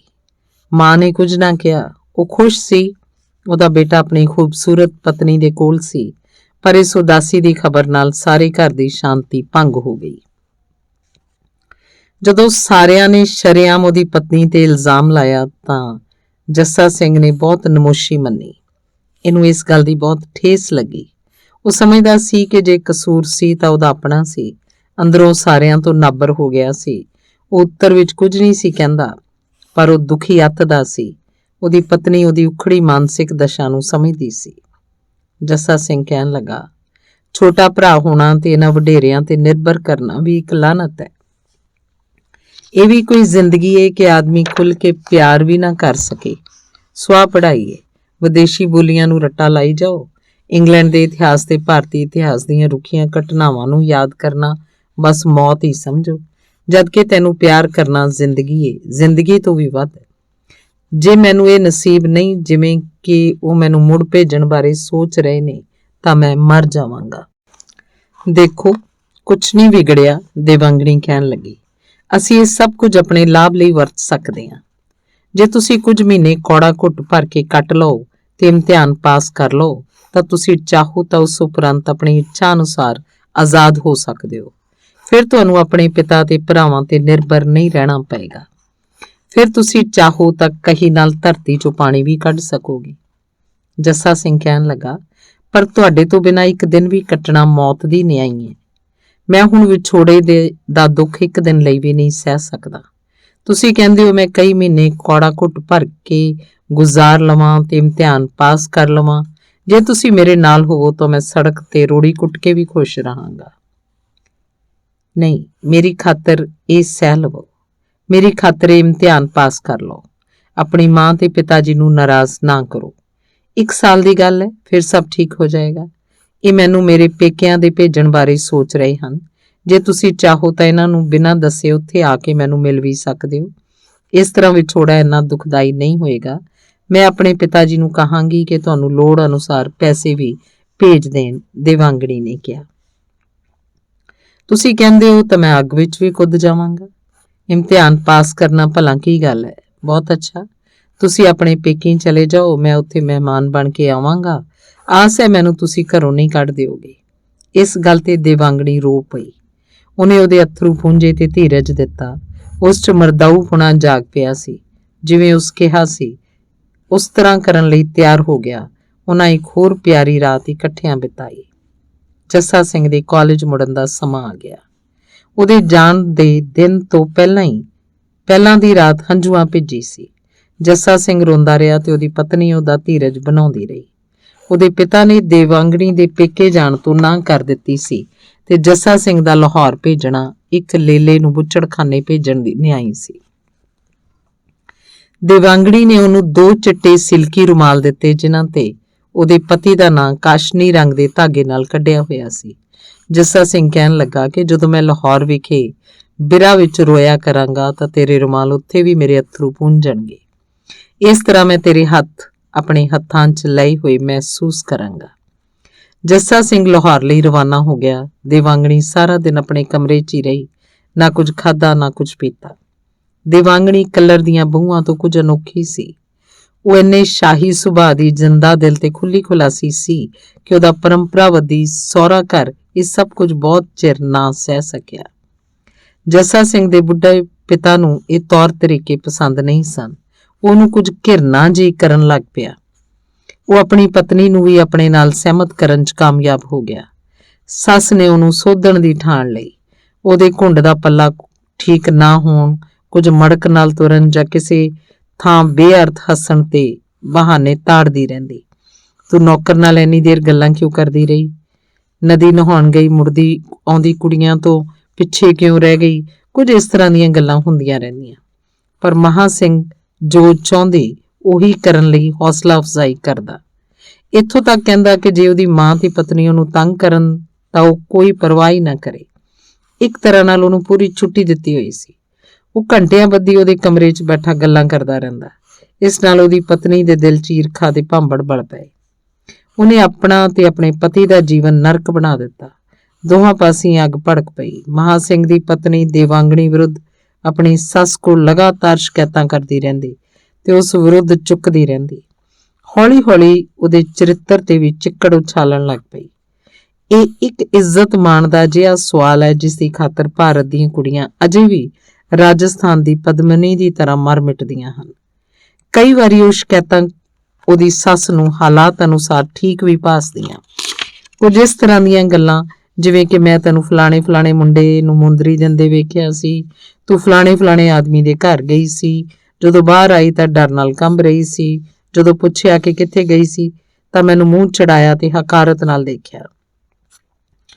ਪਿਤਾ ਕਹਿਣ ਲੱਗੇ, ਮੇਰੇ ਸਰਦਾਰ ਬੇਟੇ ਮਹਾਂ ਸਿੰਘ, ਮੈਂ ਚਾਹੁੰਦਾ ਕਿ ਤੂੰ ਇਹਨੂੰ ਇਹਦੇ ਪੇਕੇ ਛੱਡ ਆ। ਮਹਾਂ ਸਿੰਘ ਨੇ ਕਿਹਾ, ਪਰ ਪਿਤਾ ਜੀ, ਜੱਸਾ ਸਿੰਘ ਇਹਨੂੰ ਬਹੁਤ ਹੀ ਜ਼ਿਆਦਾ ਪਿਆਰ ਕਰਦਾ ਹੈ ਤੇ ਪੋਠੋਹਾਰ ਦੀ ਸਭ ਤੋਂ ਸੋਹਣੀ ਕੁੜੀ ਹੈ। ਜੇ ਅਸੀਂ ਇਸ ਤਰ੍ਹਾਂ ਬੇਰੁਖੀ ਨਾਲ ਵਰਤਾਅ ਕੀਤਾ ਤਾਂ ਜੱਸਾ ਸਿੰਘ ਖੁਦਕੁਸ਼ੀ ਕਰ ਲਏਗਾ। ਪਿਤਾ ਨੇ ਕਿਹਾ, ਪਰ ਮੈਂ ਬਹੁਤ ਭੰਡੀ ਪਈ ਸੁਣੀ ਏ। ਕੱਲ ਤੇਰੀ ਮਾਂ ਨੇ ਇਹਨੂੰ ਰਾਤ ਪਈ ਚਤਰ ਸਿੰਘ ਦੇ ਘਰੋਂ ਆਉਂਦੀ ਨੂੰ ਵੇਖਿਆ ਸੀ। ਜਦੋਂ ਉਹ ਇਸ ਨੂੰ ਮਿਲੀ ਤਾਂ ਬੜੀ ਘਬਰਾਈ ਹੋਈ ਸੀ। ਜਦੋਂ ਤੇਰੀ ਮਾਂ ਨੇ ਇਸ ਹਾਲਤ 'ਚ ਫੜਿਆ ਤੇ ਡਰ ਨਾਲ ਕੰਬਣ ਲੱਗ ਪਈ ਤੇ ਰੋ ਪਈ। ਤੇਰੀ ਪਤਨੀ ਨੂੰ ਸਭ ਪਤਾ ਹੈ। ਇਹ ਕੁਕਰਮ ਹੈ। ਮੈਂ ਆਪਣੇ ਖਾਨਦਾਨ ਦਾ ਨਾਮ ਬਰਬਾਦ ਨਹੀਂ ਕਰਨਾ। ਮਹਾਂ ਸਿੰਘ ਨੇ ਕਿਹਾ ਕਿ ਪਿਤਾ ਜੀ, ਜਦੋਂ ਲੜਕੀਆਂ ਤੇ ਬਿਨਾਂ ਗੱਲ ਸ਼ੱਕ ਕੀਤਾ ਜਾਏ ਤੇ ਰਾਖੀ ਕੀਤੀ ਜਾਏ ਤਾਂ ਐਵੇਂ ਹੀ ਘਬਰਾ ਜਾਂਦੀਆਂ। ਜੇ ਬੇਕਸੂਰ ਵੀ ਹੋਣ ਤਾਂ ਵੀ ਫਿਸ ਪੈਂਦੀਆਂ। ਇਸ ਕੁੜੀ ਨੂੰ ਤਾਂ ਪਹਿਲਾਂ ਹੀ ਫਾਹੇ ਟੰਗਿਆ ਹੋਇਆ। ਮੇਰੀ ਪਤਨੀ ਤੇ ਲੀਲਣ ਸਿੰਘ ਦੀ ਪਤਨੀ ਇਹਨੂੰ ਤੰਗ ਕਰਦੀਆਂ, ਇਹਨੂੰ ਚਿੜਾਉਂਦੀਆਂ। ਮੈਂ ਕਈ ਵਾਰ ਇਹਨੂੰ ਆਪਣੇ ਕਮਰੇ 'ਚ ਇਕੱਲੀ ਬੈਠੀ ਨੂੰ ਰੋਂਦੀ ਵੇਖਿਆ। ਪਿਤਾ ਜੀ, ਤੁਸੀਂ ਇਸ ਕੁੜੀ ਤੇ ਜ਼ੁਲਮ ਨਾ ਕਰੋ। ਇਹ ਤਾਂ ਦੇਵੀ ਹੈ। ਇੱਕ ਗੱਲ ਬਿਲਕੁਲ ਸੱਚੀ ਹੈ, ਦੂਸਰੀਆਂ ਸਾਰੀਆਂ ਲੜਕੀਆਂ ਪੁਰਾਣੇ ਖਿਆਲਾਂ ਦੀਆਂ, ਇਸ ਲਈ ਉਹ ਕੁਝ ਦਬੀਆਂ ਰਹਿੰਦੀਆਂ। ਇਹ ਕੁਝ ਮਜ਼ਾਕੀਆ, ਚੁਲਬਲੇ, ਟਪੂ ਕਰਦੇ ਤੇ ਖੁੱਲੇ ਖਲਾਸੇ ਸੁਭਾਅ ਦੀ ਹੈ। ਇਹਨੂੰ ਇੰਨੇ ਟੋਟਕੇ ਆਉਂਦੇ ਹੈ ਕਿ ਸਾਰਿਆਂ ਨੂੰ ਹਸਾ ਦਿੰਦੀ ਹੈ। ਪਿਤਾ ਨੇ ਕਿਹਾ ਕਿ ਮੈਂ ਸਦਾ ਇਸ ਸ਼ਾਦੀ ਦੇ ਵਿਰੁੱਧ ਸੀ। ਇਹ ਤਾਂ ਮੇਰੇ ਪੁਰਾਣੇ ਤੇ ਬੇਵਕੂਫ ਦੋਸਤ ਨੇ ਮੇਰੇ ਤੇ ਥੋਪ ਹੀ ਦਿੱਤੀ। ਇਹ ਬੁੱਢਾ ਮਾਲਣ ਸਿੰਘ ਮੈਨੂੰ ਇਸ ਖਾਨਦਾਨ ਦੇ ਹੀਰੇ ਤੇ ਲਾਇਕ ਪੁੱਤਰ ਜੱਸਾ ਸਿੰਘ ਲਈ ਮਜਬੂਰੀ ਮੰਨਣਾ ਹੀ ਪਿਆ। ਮੇਰਾ ਵਿਸ਼ਵਾਸ ਹੈ ਕਿ ਇਹਨੇ ਆਪਣੇ ਆਜ਼ਾਦ ਚਾਲਿਆਂ ਨਾਲ ਉਹਨੂੰ ਸੁਖੀ ਨਹੀਂ ਰਹਿਣ ਦੇਣਾ ਤੇ ਮੈਨੂੰ ਸ਼ੱਕ ਹੈ ਕਿ ਉਹਨੂੰ ਲੈ ਕੇ ਅੱਡੀ ਨਾ ਹੋ ਜਾਏ ਤੇ ਸਾਨੂੰ ਤਬਾਹ ਕਰ ਦੇ। ਮੇਰੀ ਸਭ ਤੋਂ ਵੱਡੀ ਤਮੰਨਾ ਹੈ ਕਿ ਇਸ ਘਰ ਦੀ ਇਸੇ ਤਰ੍ਹਾਂ ਮੁੱਠੀ ਮਿੱਟੀ ਰਹੇ ਤੇ ਸਾਰੇ ਭਰਾ ਇੱਕ ਸਾਂਝੇ ਪਰਿਵਾਰ 'ਚ ਪਿਆਰ ਮੁਹੱਬਤ ਨਾਲ ਮਿਲ ਕੇ ਰਹਿਣ। ਮੈਂ ਚਾਹੁੰਦਾ ਕਿ ਇਸ ਟੱਬਰ ਨੂੰ ਸਾਰੇ ਦੇਸ਼ 'ਚ ਇੱਕੋ ਇੱਕ ਅਜਿਹਾ ਟੱਬਰ ਹੋਣ ਦਾ ਮਾਣ ਹੋਵੇ ਜਿਸ ਦੇ ਸਾਰੇ ਜੀ ਇੱਕ ਦੂਸਰੇ ਨਾਲ ਘੁਲ ਮਿਲ ਕੇ ਰਹਿੰਦੇ ਹਨ। ਮਾਨ ਸਿੰਘ ਨੇ ਕਿਹਾ ਕਿ ਪਿਤਾ ਜੀ, ਮੈਂ ਕੋਸ਼ਿਸ਼ ਕਰਾਂਗਾ ਆਪ ਦੀਆਂ ਆਸਾਂ ਪੂਰੀਆਂ ਹੋਣ, ਘਰ 'ਚ ਕੋਈ ਬਖੇੜਾ ਨਾ ਹੋਵੇ, ਪਰ ਮੈਂ ਵਿਸ਼ਵਾਸ ਦਿਵਾਉਣਾ ਕਿ ਇਸ ਨਵੀਂ ਲੜਕੀ 'ਚ ਕੋਈ ਦੋਸ਼ ਨਹੀਂ। ਸਿਰਫ ਮੇਰੀ ਪਤਨੀ ਉਹਨੂੰ ਸਮਝਦੀ ਨਹੀਂ। ਮਹਾਂ ਸਿੰਘ ਨੂੰ ਕੰਮਕਾਰ ਲਈ ਰਾਵਲਪਿੰਡੀ ਜਾਣਾ ਪਿਆ। ਉੱਥੋਂ ਦੇਵਾਂਗਣੀ ਲਈ ਕੁਝ ਉਪਹਾਰ ਲਿਆਇਆ। ਉਹ ਇਹ ਕਹਿ ਕੇ ਲੈਣ ਤੋਂ ਇਨਕਾਰ ਕਰ ਦਿੱਤਾ ਕਿ ਦੂਸਰੀਆਂ ਬਹੂਆਂ ਨੂੰ ਵੀ ਦਿੱਤੇ ਜਾਣ। ਮਹਾਂ ਸਿੰਘ ਨੇ ਕਿਹਾ ਕਿ ਦੇਵਾਂਗਣੀ, ਤੂੰ ਮੇਰੇ ਨਾਲ ਨਾਰਾਜ਼ ਕਿਉਂ ਹੈ? ਇਹ ਮੈਂ ਤੈਨੂੰ ਪਿਆਰ ਨਾਲ ਦੇ ਰਿਹਾ। ਜੇ ਤੂੰ ਇਹ ਨਹੀਂ ਲੈਂਦੀ ਤਾਂ ਮੇਰੀ ਬੇਅਦਬੀ ਹੋਏਗੀ। ਦੇਵਾਂਗਣੀ ਕਹਿਣ ਲੱਗੀ, ਵੱਡੇ ਵੀਰੇ, ਮੈਂ ਪਹਿਲਾਂ ਹੀ ਬਹੁਤ ਦੁਖੀ ਹਾਂ। ਮਾਂ ਨੇ ਮੈਨੂੰ ਤੰਗ ਕੀਤਾ ਹੋਇਆ। ਮੇਰਾ ਇਹ ਲੈਣ ਨੂੰ ਜੀ ਨਹੀਂ ਕਰਦਾ। ਮੈਨੂੰ ਪਤਾ ਹੈ ਕਿ ਇਹਨਾਂ ਉਪਹਾਰਾਂ ਪਿੱਛੇ ਪਿਆਰ ਦੀ ਭਾਵਨਾ ਹੈ, ਪਰ ਮਾਫ ਕਰਨਾ, ਮੇਰਾ ਇਹ ਲੈਣ ਨੂੰ ਜੀ ਨਹੀਂ ਕਰਦਾ।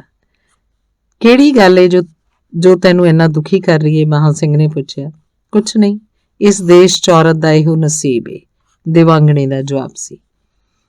ਪਰ ਰੱਬ ਕਰਕੇ ਮੈਨੂੰ ਤਾਂ ਦੱਸ, ਮੇਰੀ ਗੈਰ ਹਾਜ਼ਰੀ 'ਚ ਅਚਾਨਕ ਹੀ ਕੀ ਹੋ ਗਿਆ?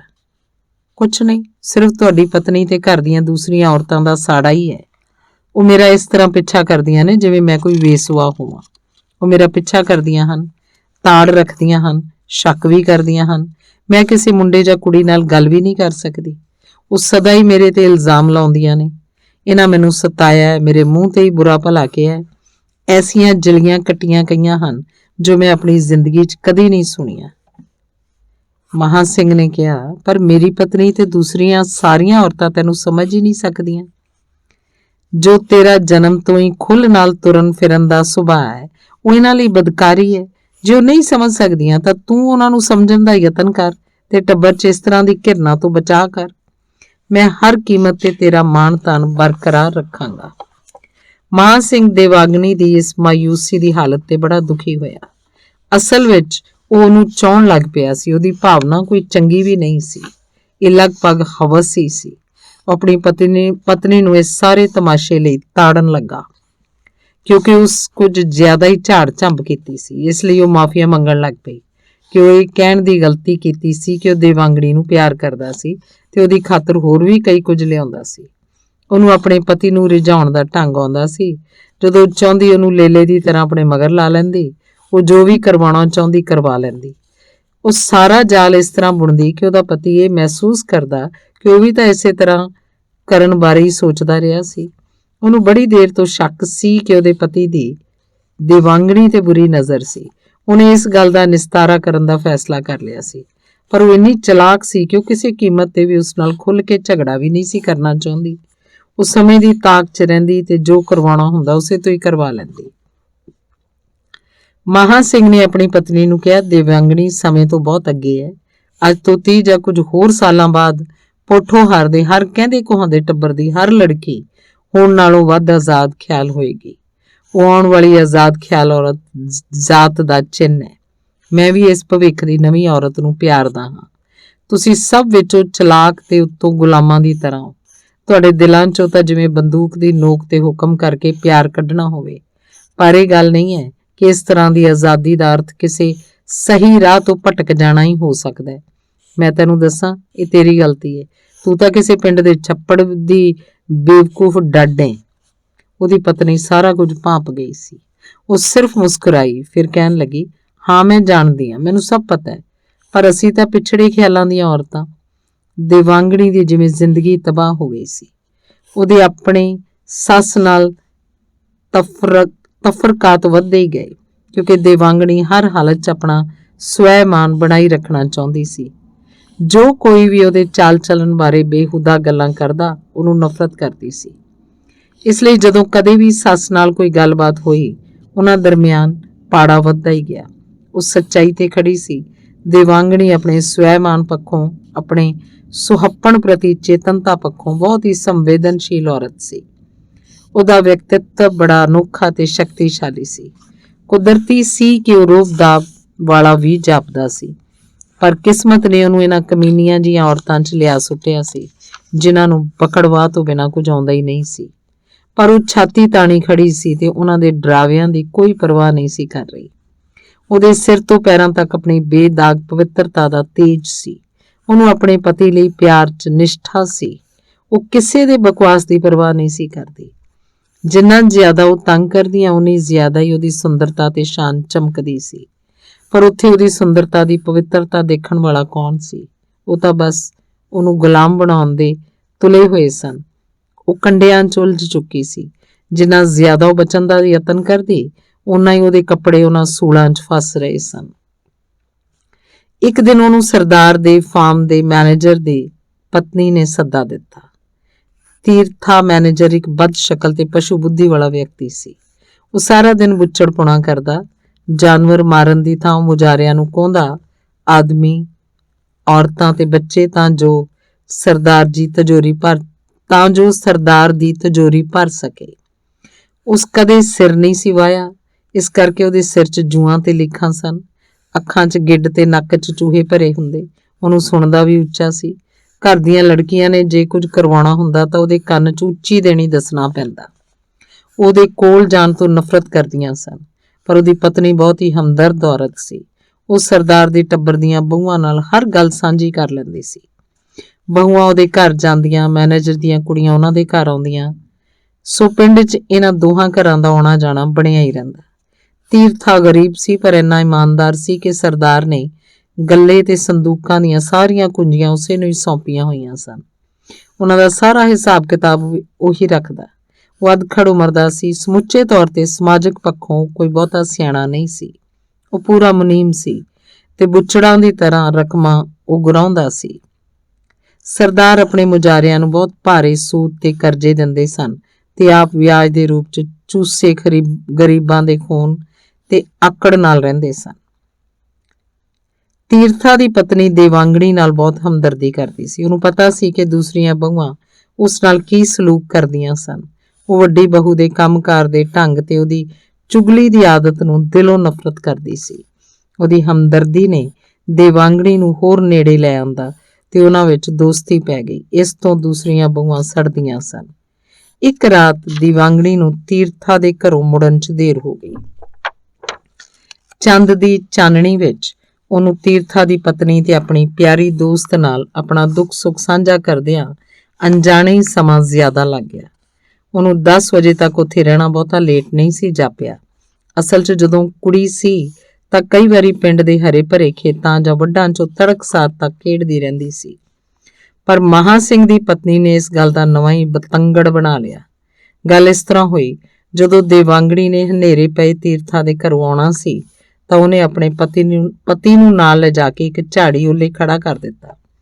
ਜਦੋਂ ਦੇਵਾਂਗਣੀ ਬਾਹਰ ਨਿਕਲੀ ਤਾਂ ਬਹੁਤ ਲੇਟ ਹੋ ਜਾਣ ਕਰਕੇ ਡਰੀ ਤੇ ਘਬਰਾਈ ਹੋਈ ਸੀ, ਕਿਉਂਕਿ ਸਾਰੇ ਘਰ ਦਾ ਵਾਤਾਵਰਨ ਹੀ ਉਹਦੇ ਵਿਰੁੱਧ ਸੀ। ਇਸ ਲਈ ਉਸ ਆਪਣੇ ਲੇਟ ਹੋ ਜਾਣ ਬਾਰੇ ਅਹਿਸਾਸ ਕੀਤਾ।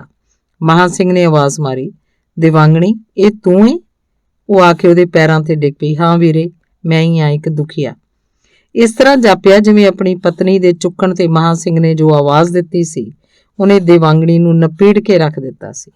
ਉਸ ਟੱਬਰ ਦੀਆਂ ਔਰਤਾਂ ਵਿਰੁੱਧ ਲੋਹਾ ਲੈਂਦੀ ਨੇ ਜੋ ਆਪਣਾ ਮਾਣ ਬਰਕਰਾਰ ਰੱਖਿਆ ਸੀ, ਉਹ ਅਚਾਨਕ ਹੀ ਤਿੜਕ ਗਿਆ ਸੀ। ਇਸ ਧੱਕੇ ਵਿਰੁੱਧ ਜਹਾਦ ਕਰਦੇ ਉਹ ਬਿਲਕੁਲ ਹਿੱਲ ਗਈ ਸੀ। ਜਦੋਂ ਮਹਾਂ ਸਿੰਘ ਨੇ ਅਚਨਚੇਤ ਹੀ ਚੰਦ ਚਾਨਣੀ ਰਾਤ ਵਿੱਚ ਦਰਖਤ ਦੀ ਛਾਂ ਹੇਠੋਂ ਆਵਾਜ਼ ਦਿੱਤੀ ਤਾਂ ਉਹ ਢਹਿ ਢੇਰੀ ਹੋ ਗਈ। ਦਫਾ ਹੋ ਜਾ ਐ ਕਮੀਨੀ ਲੜਕੀ। ਸੋ ਮੇਰੀ ਪਤਨੀ ਠੀਕ ਹੀ ਸੀ, ਮਹਾਂ ਸਿੰਘ ਨੇ ਕਿਹਾ। ਹੁਣ ਉਹਨੂੰ ਉਹਦੇ ਕਦਮਾਂ ਤੇ ਡਿੱਗਣ ਦੀ ਗਲਤੀ ਦਾ ਅਹਿਸਾਸ ਹੋਇਆ। ਔਰਤ ਹੋਣ ਦੇ ਨਾਤੇ ਉਸ ਮਹਿਸੂਸ ਕੀਤਾ ਕਿ ਸਭ ਕੁਝ ਖਤਮ ਹੋ ਗਿਆ ਸੀ। ਘੱਟੋ ਘੱਟ ਆਪਣੇ ਪਤੀ ਦੇ ਘਰ 'ਚ ਹੁਣ ਉਸ ਲਈ ਕੋਈ ਥਾਂ ਨਹੀਂ ਸੀ। ਆਪਣਾ ਸਿਰ ਝੁਕਾਈ ਹੌਲੀ ਹੌਲੀ ਉਹ ਆਪਣੇ ਕਮਰੇ 'ਚ ਗਈ। ਉਹਦੀ ਹਾਲਤ ਇਸ ਤਰ੍ਹਾਂ ਸੀ ਜਿਵੇਂ ਤਬਾਹ ਹੋਏ ਜਹਾਜ਼ ਦਾ ਕੋਈ ਮਲਾਹ ਅਜੇ ਵੀ ਸਮੁੰਦਰ ਦੇ ਪਾਣੀ ਨਾਲ ਉਲਝ ਰਿਹਾ ਹੋਵੇ ਤੇ ਬਚਾਓ ਲਈ ਕੋਈ ਚੱਟਾਨ ਲੱਭ ਰਿਹਾ ਹੋਵੇ।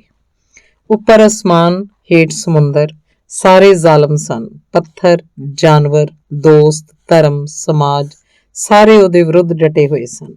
ਉਹ ਬਿਲਕੁਲ ਇਕੱਲੀ ਸੀ। ਇਸ ਸਥਿਤੀ 'ਚ ਜਦੋਂ ਕਿ ਉਹ ਬਿਲਕੁਲ ਟੁੱਟ ਚੁੱਕੀ ਸੀ, ਉਸ ਲਈ ਕਿਸੇ ਆਦਮੀ ਜਾਂ ਰੱਬ ਬਾਰੇ ਸੋਚਣਾ ਔਖਾ ਸੀ। ਹੁਣ ਕੋਈ ਬਚਾਓ ਵੀ ਨਹੀਂ ਸੀ। ਸਥਿਤੀ ਇੰਨੀ ਦਰਦਨਾਕ ਸੀ ਕਿ ਉਹ ਆਪਣੇ ਪਤੀ ਬਾਰੇ ਵੀ ਨਾ ਸੋਚ ਸਕੀ। ਉਹ ਇੰਨੀ ਦੁਖੀ ਸੀ ਕਿ ਹੁਣ ਕਿਸੇ ਵਿੱਚ ਵੀ ਵਿਸ਼ਵਾਸ ਨਹੀਂ ਸੀ ਰਹਿ ਗਿਆ। ਇਸ 17 ਸਾਲ ਦੀ ਲੜਕੀ ਆਪਣੇ ਕਮਰੇ 'ਚ ਇਕੱਲੀ ਰੋ ਰਹੀ ਸੀ ਤੇ ਅਥਰੂਆਂ ਨਾਲ ਉਹਦਾ ਸਿਰਹਾਣਾ ਭਿੱਜ ਗਿਆ ਸੀ।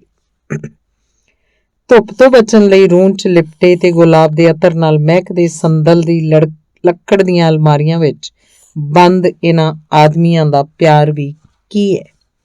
ਜਦੋਂ ਕਦੇ ਸਮਾਂ ਆਉਂਦਾ ਹੈ ਤਾਂ ਸੰਦਲ ਦੀ ਅਲਮਾਰੀ ਖੋਲਣ ਤੇ ਸਿਰਫ ਸੜਿਆਨ ਤੇ ਗੰਦ ਨਿਕਲਦਾ ਹੈ। ਪਤੀ, ਇਹ ਕੀ ਨੇ?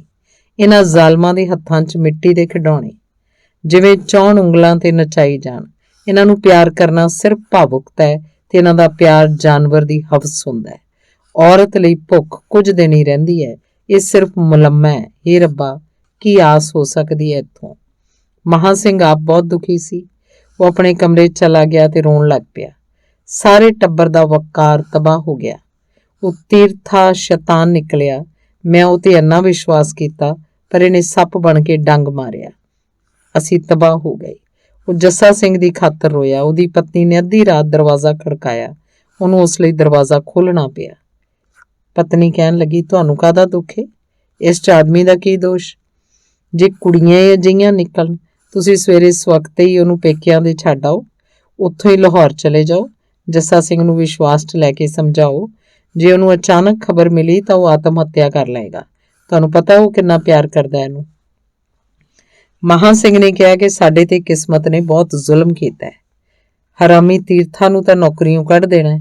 ਅਸੀਂ ਸਾਰੇ ਬਰਬਾਦ ਹੋ ਗਏ ਹਾਂ, ਬਰਬਾਦ। ਇਹ ਸਾਰਾ ਤੇਰਾ ਹੀ ਕਸੂਰ ਹੈ। ਤੂੰ ਇਸ ਲੜਕੀ ਦਾ ਚੰਗੀ ਤਰ੍ਹਾਂ ਖਿਆਲ ਨਹੀਂ ਰੱਖਿਆ। ਮੇਰੇ ਸਵਾਮੀ, ਮੈਂ ਆਪਣਾ ਪੂਰਾ ਯਤਨ ਕੀਤਾ ਹੈ, ਪਰ ਉਹ ਤਾਂ ਇੱਕ ਘਮੰਡੀ ਲੜਕੀ ਹੈ। ਉਹਦੇ ਤੌਰ ਤਰੀਕੇ ਹੀ ਹੋਰ ਹੈ। ਮਹਾਂ ਸਿੰਘ ਫੁੱਟ-ਫੁੱਟ ਕੇ ਰੋਣ ਲੱਗ ਪਿਆ। ਉਫ, ਮੈਂ ਸਮਝਿਆ ਸੀ ਦੇਵਾਂਗਣੀ ਸਾਡੇ ਸਿਰ ਦਾ ਤਾਜ ਹੋਏਗੀ, ਇਹ ਘਰ ਦਾ ਚਾਨਣ ਹੋਏਗੀ, ਪਰ ਅਫਸੋਸ, ਅਫਸੋਸ। ਭਾਗ 6ਵਾਂ। ਜੱਸਾ ਸਿੰਘ ਲਾਹੌਰ ਵਿਖੇ ਰਾਵੀ ਦੇ ਪੁਲ ਕੋਲ ਮੇਲ ਗੱਡੀ ਦੇ ਆਉਣ ਦੀ ਉਡੀਕ ਕਰ ਰਿਹਾ ਸੀ। ਗੱਡੀ ਆਉਣ 'ਚ 10 ਮਿੰਟ ਬਾਕੀ ਸਨ ਤਾਂ ਪਟੜੀ ਤੇ ਲੇਟ ਗਿਆ, ਪਰ ਮਹਾਂ ਸਿੰਘ ਸਾਰਾ ਦਿਨ ਉਹਨੂੰ ਲੱਭਦਾ ਰਿਹਾ ਸੀ। ਉਹ ਸਮਝਿਆ ਕਿ ਉਹ ਰਾਵੀ 'ਚ ਡੁੱਬ ਮਰਿਆ ਹੋਏਗਾ। ਅਚਾਨਕ ਹੀ ਭਾਲ ਲਈ ਉਹਦੇ ਨਾਲ ਗਏ ਆਦਮੀ ਨੇ ਰੌਲੀ ਪਾਈ ਤੇ ਜੱਸਾ ਸਿੰਘ ਨੂੰ ਰੇਲ ਦੀ ਪਟੜੀ ਤੋਂ ਜਾ ਚੁੱਕਿਆ। ਐਨ ਉਸ ਸਮੇਂ ਹੀ ਮੇਲ ਗੱਡੀ ਬੜੀ ਤੇਜ਼ੀ ਨਾਲ ਕੋਲੋਂ ਲੰਘੀ। ਕੁਝ ਮਹੀਨੇ ਬਾਅਦ ਜੱਸਾ ਸਿੰਘ ਨੂੰ ਆਪਣੀ ਸੁੰਦਰ ਪਤਨੀ ਦੇ ਬੇਵਫਾ ਹੋਣ ਬਾਰੇ ਵਿਸ਼ਵਾਸ ਹੋ ਗਿਆ। ਉਹਦਾ ਦਿਲ ਟੁੱਟ ਚੁੱਕਾ ਸੀ। ਉਹ ਇੰਗਲੈਂਡ ਚਲਾ ਗਿਆ। ਦੇਵਾਂਗਣੀ ਨੂੰ ਆਪਣੇ ਪਿਤਾ ਦੇ ਘਰ ਆਸਰਾ ਮਿਲ ਗਿਆ। ਜੱਸਾ ਸਿੰਘ ਦੇ ਬਜ਼ੁਰਗ ਪਿਤਾ ਨੇ ਉਹਦੇ ਪਿਤਾ ਨੂੰ ਹੀ ਸਾਰਾ ਦੋਸ਼ ਦਿੱਤਾ ਤੇ ਜਲੀਆਂ ਕਟੀਆਂ ਸੁਣਾਈਆਂ। ਇਸ ਤਰ੍ਹਾਂ ਕੁੜੱਤਣ ਪੈਦਾ ਹੋ ਗਈ।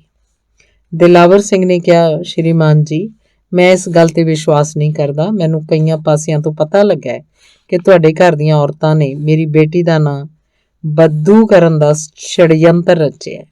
ਉਹ ਪਿਆਰਾਂ ਭਲੀ ਬੇਟੀ ਹੈ। ਉਹ ਨਿਰਛਲ ਹੈ, ਆਜ਼ਾਦ ਖਿਆਲ ਹੈ, ਕਈ ਵਾਰੀ ਸ਼ਰਾਰਤ ਵੀ ਕਰਦੀ ਹੈ, ਪਰ ਉਹ ਨਹੀਂ ਜੋ ਤੁਸੀਂ ਸਾਬਤ ਕਰਨਾ ਚਾਹੁੰਦੇ ਹੋ। ਜੇ ਸਭ ਕੁਝ ਸੱਚ ਵੀ ਹੋਵੇ ਜੋ ਤੁਸੀਂ ਕਹਿੰਦੇ ਹੋ, ਫਿਰ ਵੀ ਇਹ ਮੇਰੀ ਬੱਚੀ ਹੈ। ਮੇਰੀਆਂ ਬਾਹਾਂ ਇਸ ਲਈ ਅੱਡੀਆਂ ਹੋਈਆਂ ਨੇ, ਜੇ ਮੇਰੇ ਘਰ 'ਚ ਹੀ ਨਹੀਂ ਆ ਸਕਦੀ ਤਾਂ ਮੇਰਾ ਘਰ ਸੜ ਜਾਏ। ਮੇਰੇ ਲਈ ਤਾਂ ਜਿਵੇਂ ਸਵਰਗ ਤੋਂ ਆਈ ਹੈ। ਮੈਂ ਇਸ ਲਈ ਆਪਣੇ ਘਰ ਦੇ ਦਰਵਾਜ਼ੇ ਬੰਦ ਨਹੀਂ ਕਰ ਸਕਦਾ। ਜਿੰਨਾ ਚਿਰ ਮੈਂ ਜਿਉਣਾ, ਜੇ ਮੇਰੇ ਕੋਲ ਇੱਕ ਰੋਟੀ ਹੋਏਗੀ, ਅੱਧੀ ਇਹਨੂੰ ਦੇਵਾਂਗਾ। ਤੁਹਾਡੇ ਲਈ ਚੰਗੀ ਨਹੀਂ ਹੋਏਗੀ, ਪਰ ਮੇਰੇ ਤਾਂ ਇਹ ਦਿਲ ਦਾ ਟੁਕੜਾ ਹੈ। ਜੱਸਾ ਸਿੰਘ ਦਾ ਪਿਤਾ ਕਹਿਣ ਲੱਗਾ, ਮੈਨੂੰ ਪਤਾ ਹੈ ਤੇਰਾ ਕੋਈ ਇੱਜ਼ਤ ਮਾਣ ਨਹੀਂ, ਕੋਈ ਅਸੂਲ ਨਹੀਂ, ਤੇਰਾ ਖਾਨਦਾਨ ਘਟੀਆ ਹੈ। ਦਿਲਾਵਰ ਸਿੰਘ ਨੇ ਜਵਾਬ ਦਿੱਤਾ, ਸ਼੍ਰੀਮਾਨ ਜੀ, ਤੁਸੀਂ ਕੁਝ ਵੀ ਕਹੋ। ਅੱਗ ਜਦੋਂ ਕਿਸੇ ਦੇ ਘਰ ਲੱਗਦੀ ਹੈ ਤਾਂ ਬਸੰਤਰ ਹੁੰਦੀ ਹੈ। ਜਦੋਂ ਇਹ ਆਪਣੇ ਘਰ ਲੱਗੇ ਤਾਂ ਅੱਗ ਦਿਸਦੀ ਹੈ। ਇੱਕ ਗੱਲ ਸੁਣੋ, ਮੇਰੀ ਬੇਟੀ ਰੱਬ ਅੱਗੇ ਤੇ ਆਦਮੀ ਅੱਗੇ ਨਿਰਛਲ ਹੈ, ਮਾਸੂਮ ਹੈ। ਜੇ ਇਸ ਤਰ੍ਹਾਂ ਹੈ ਤਾਂ ਤੂੰ ਬਰਬਾਦ ਹੋ ਜਾਏਗਾ।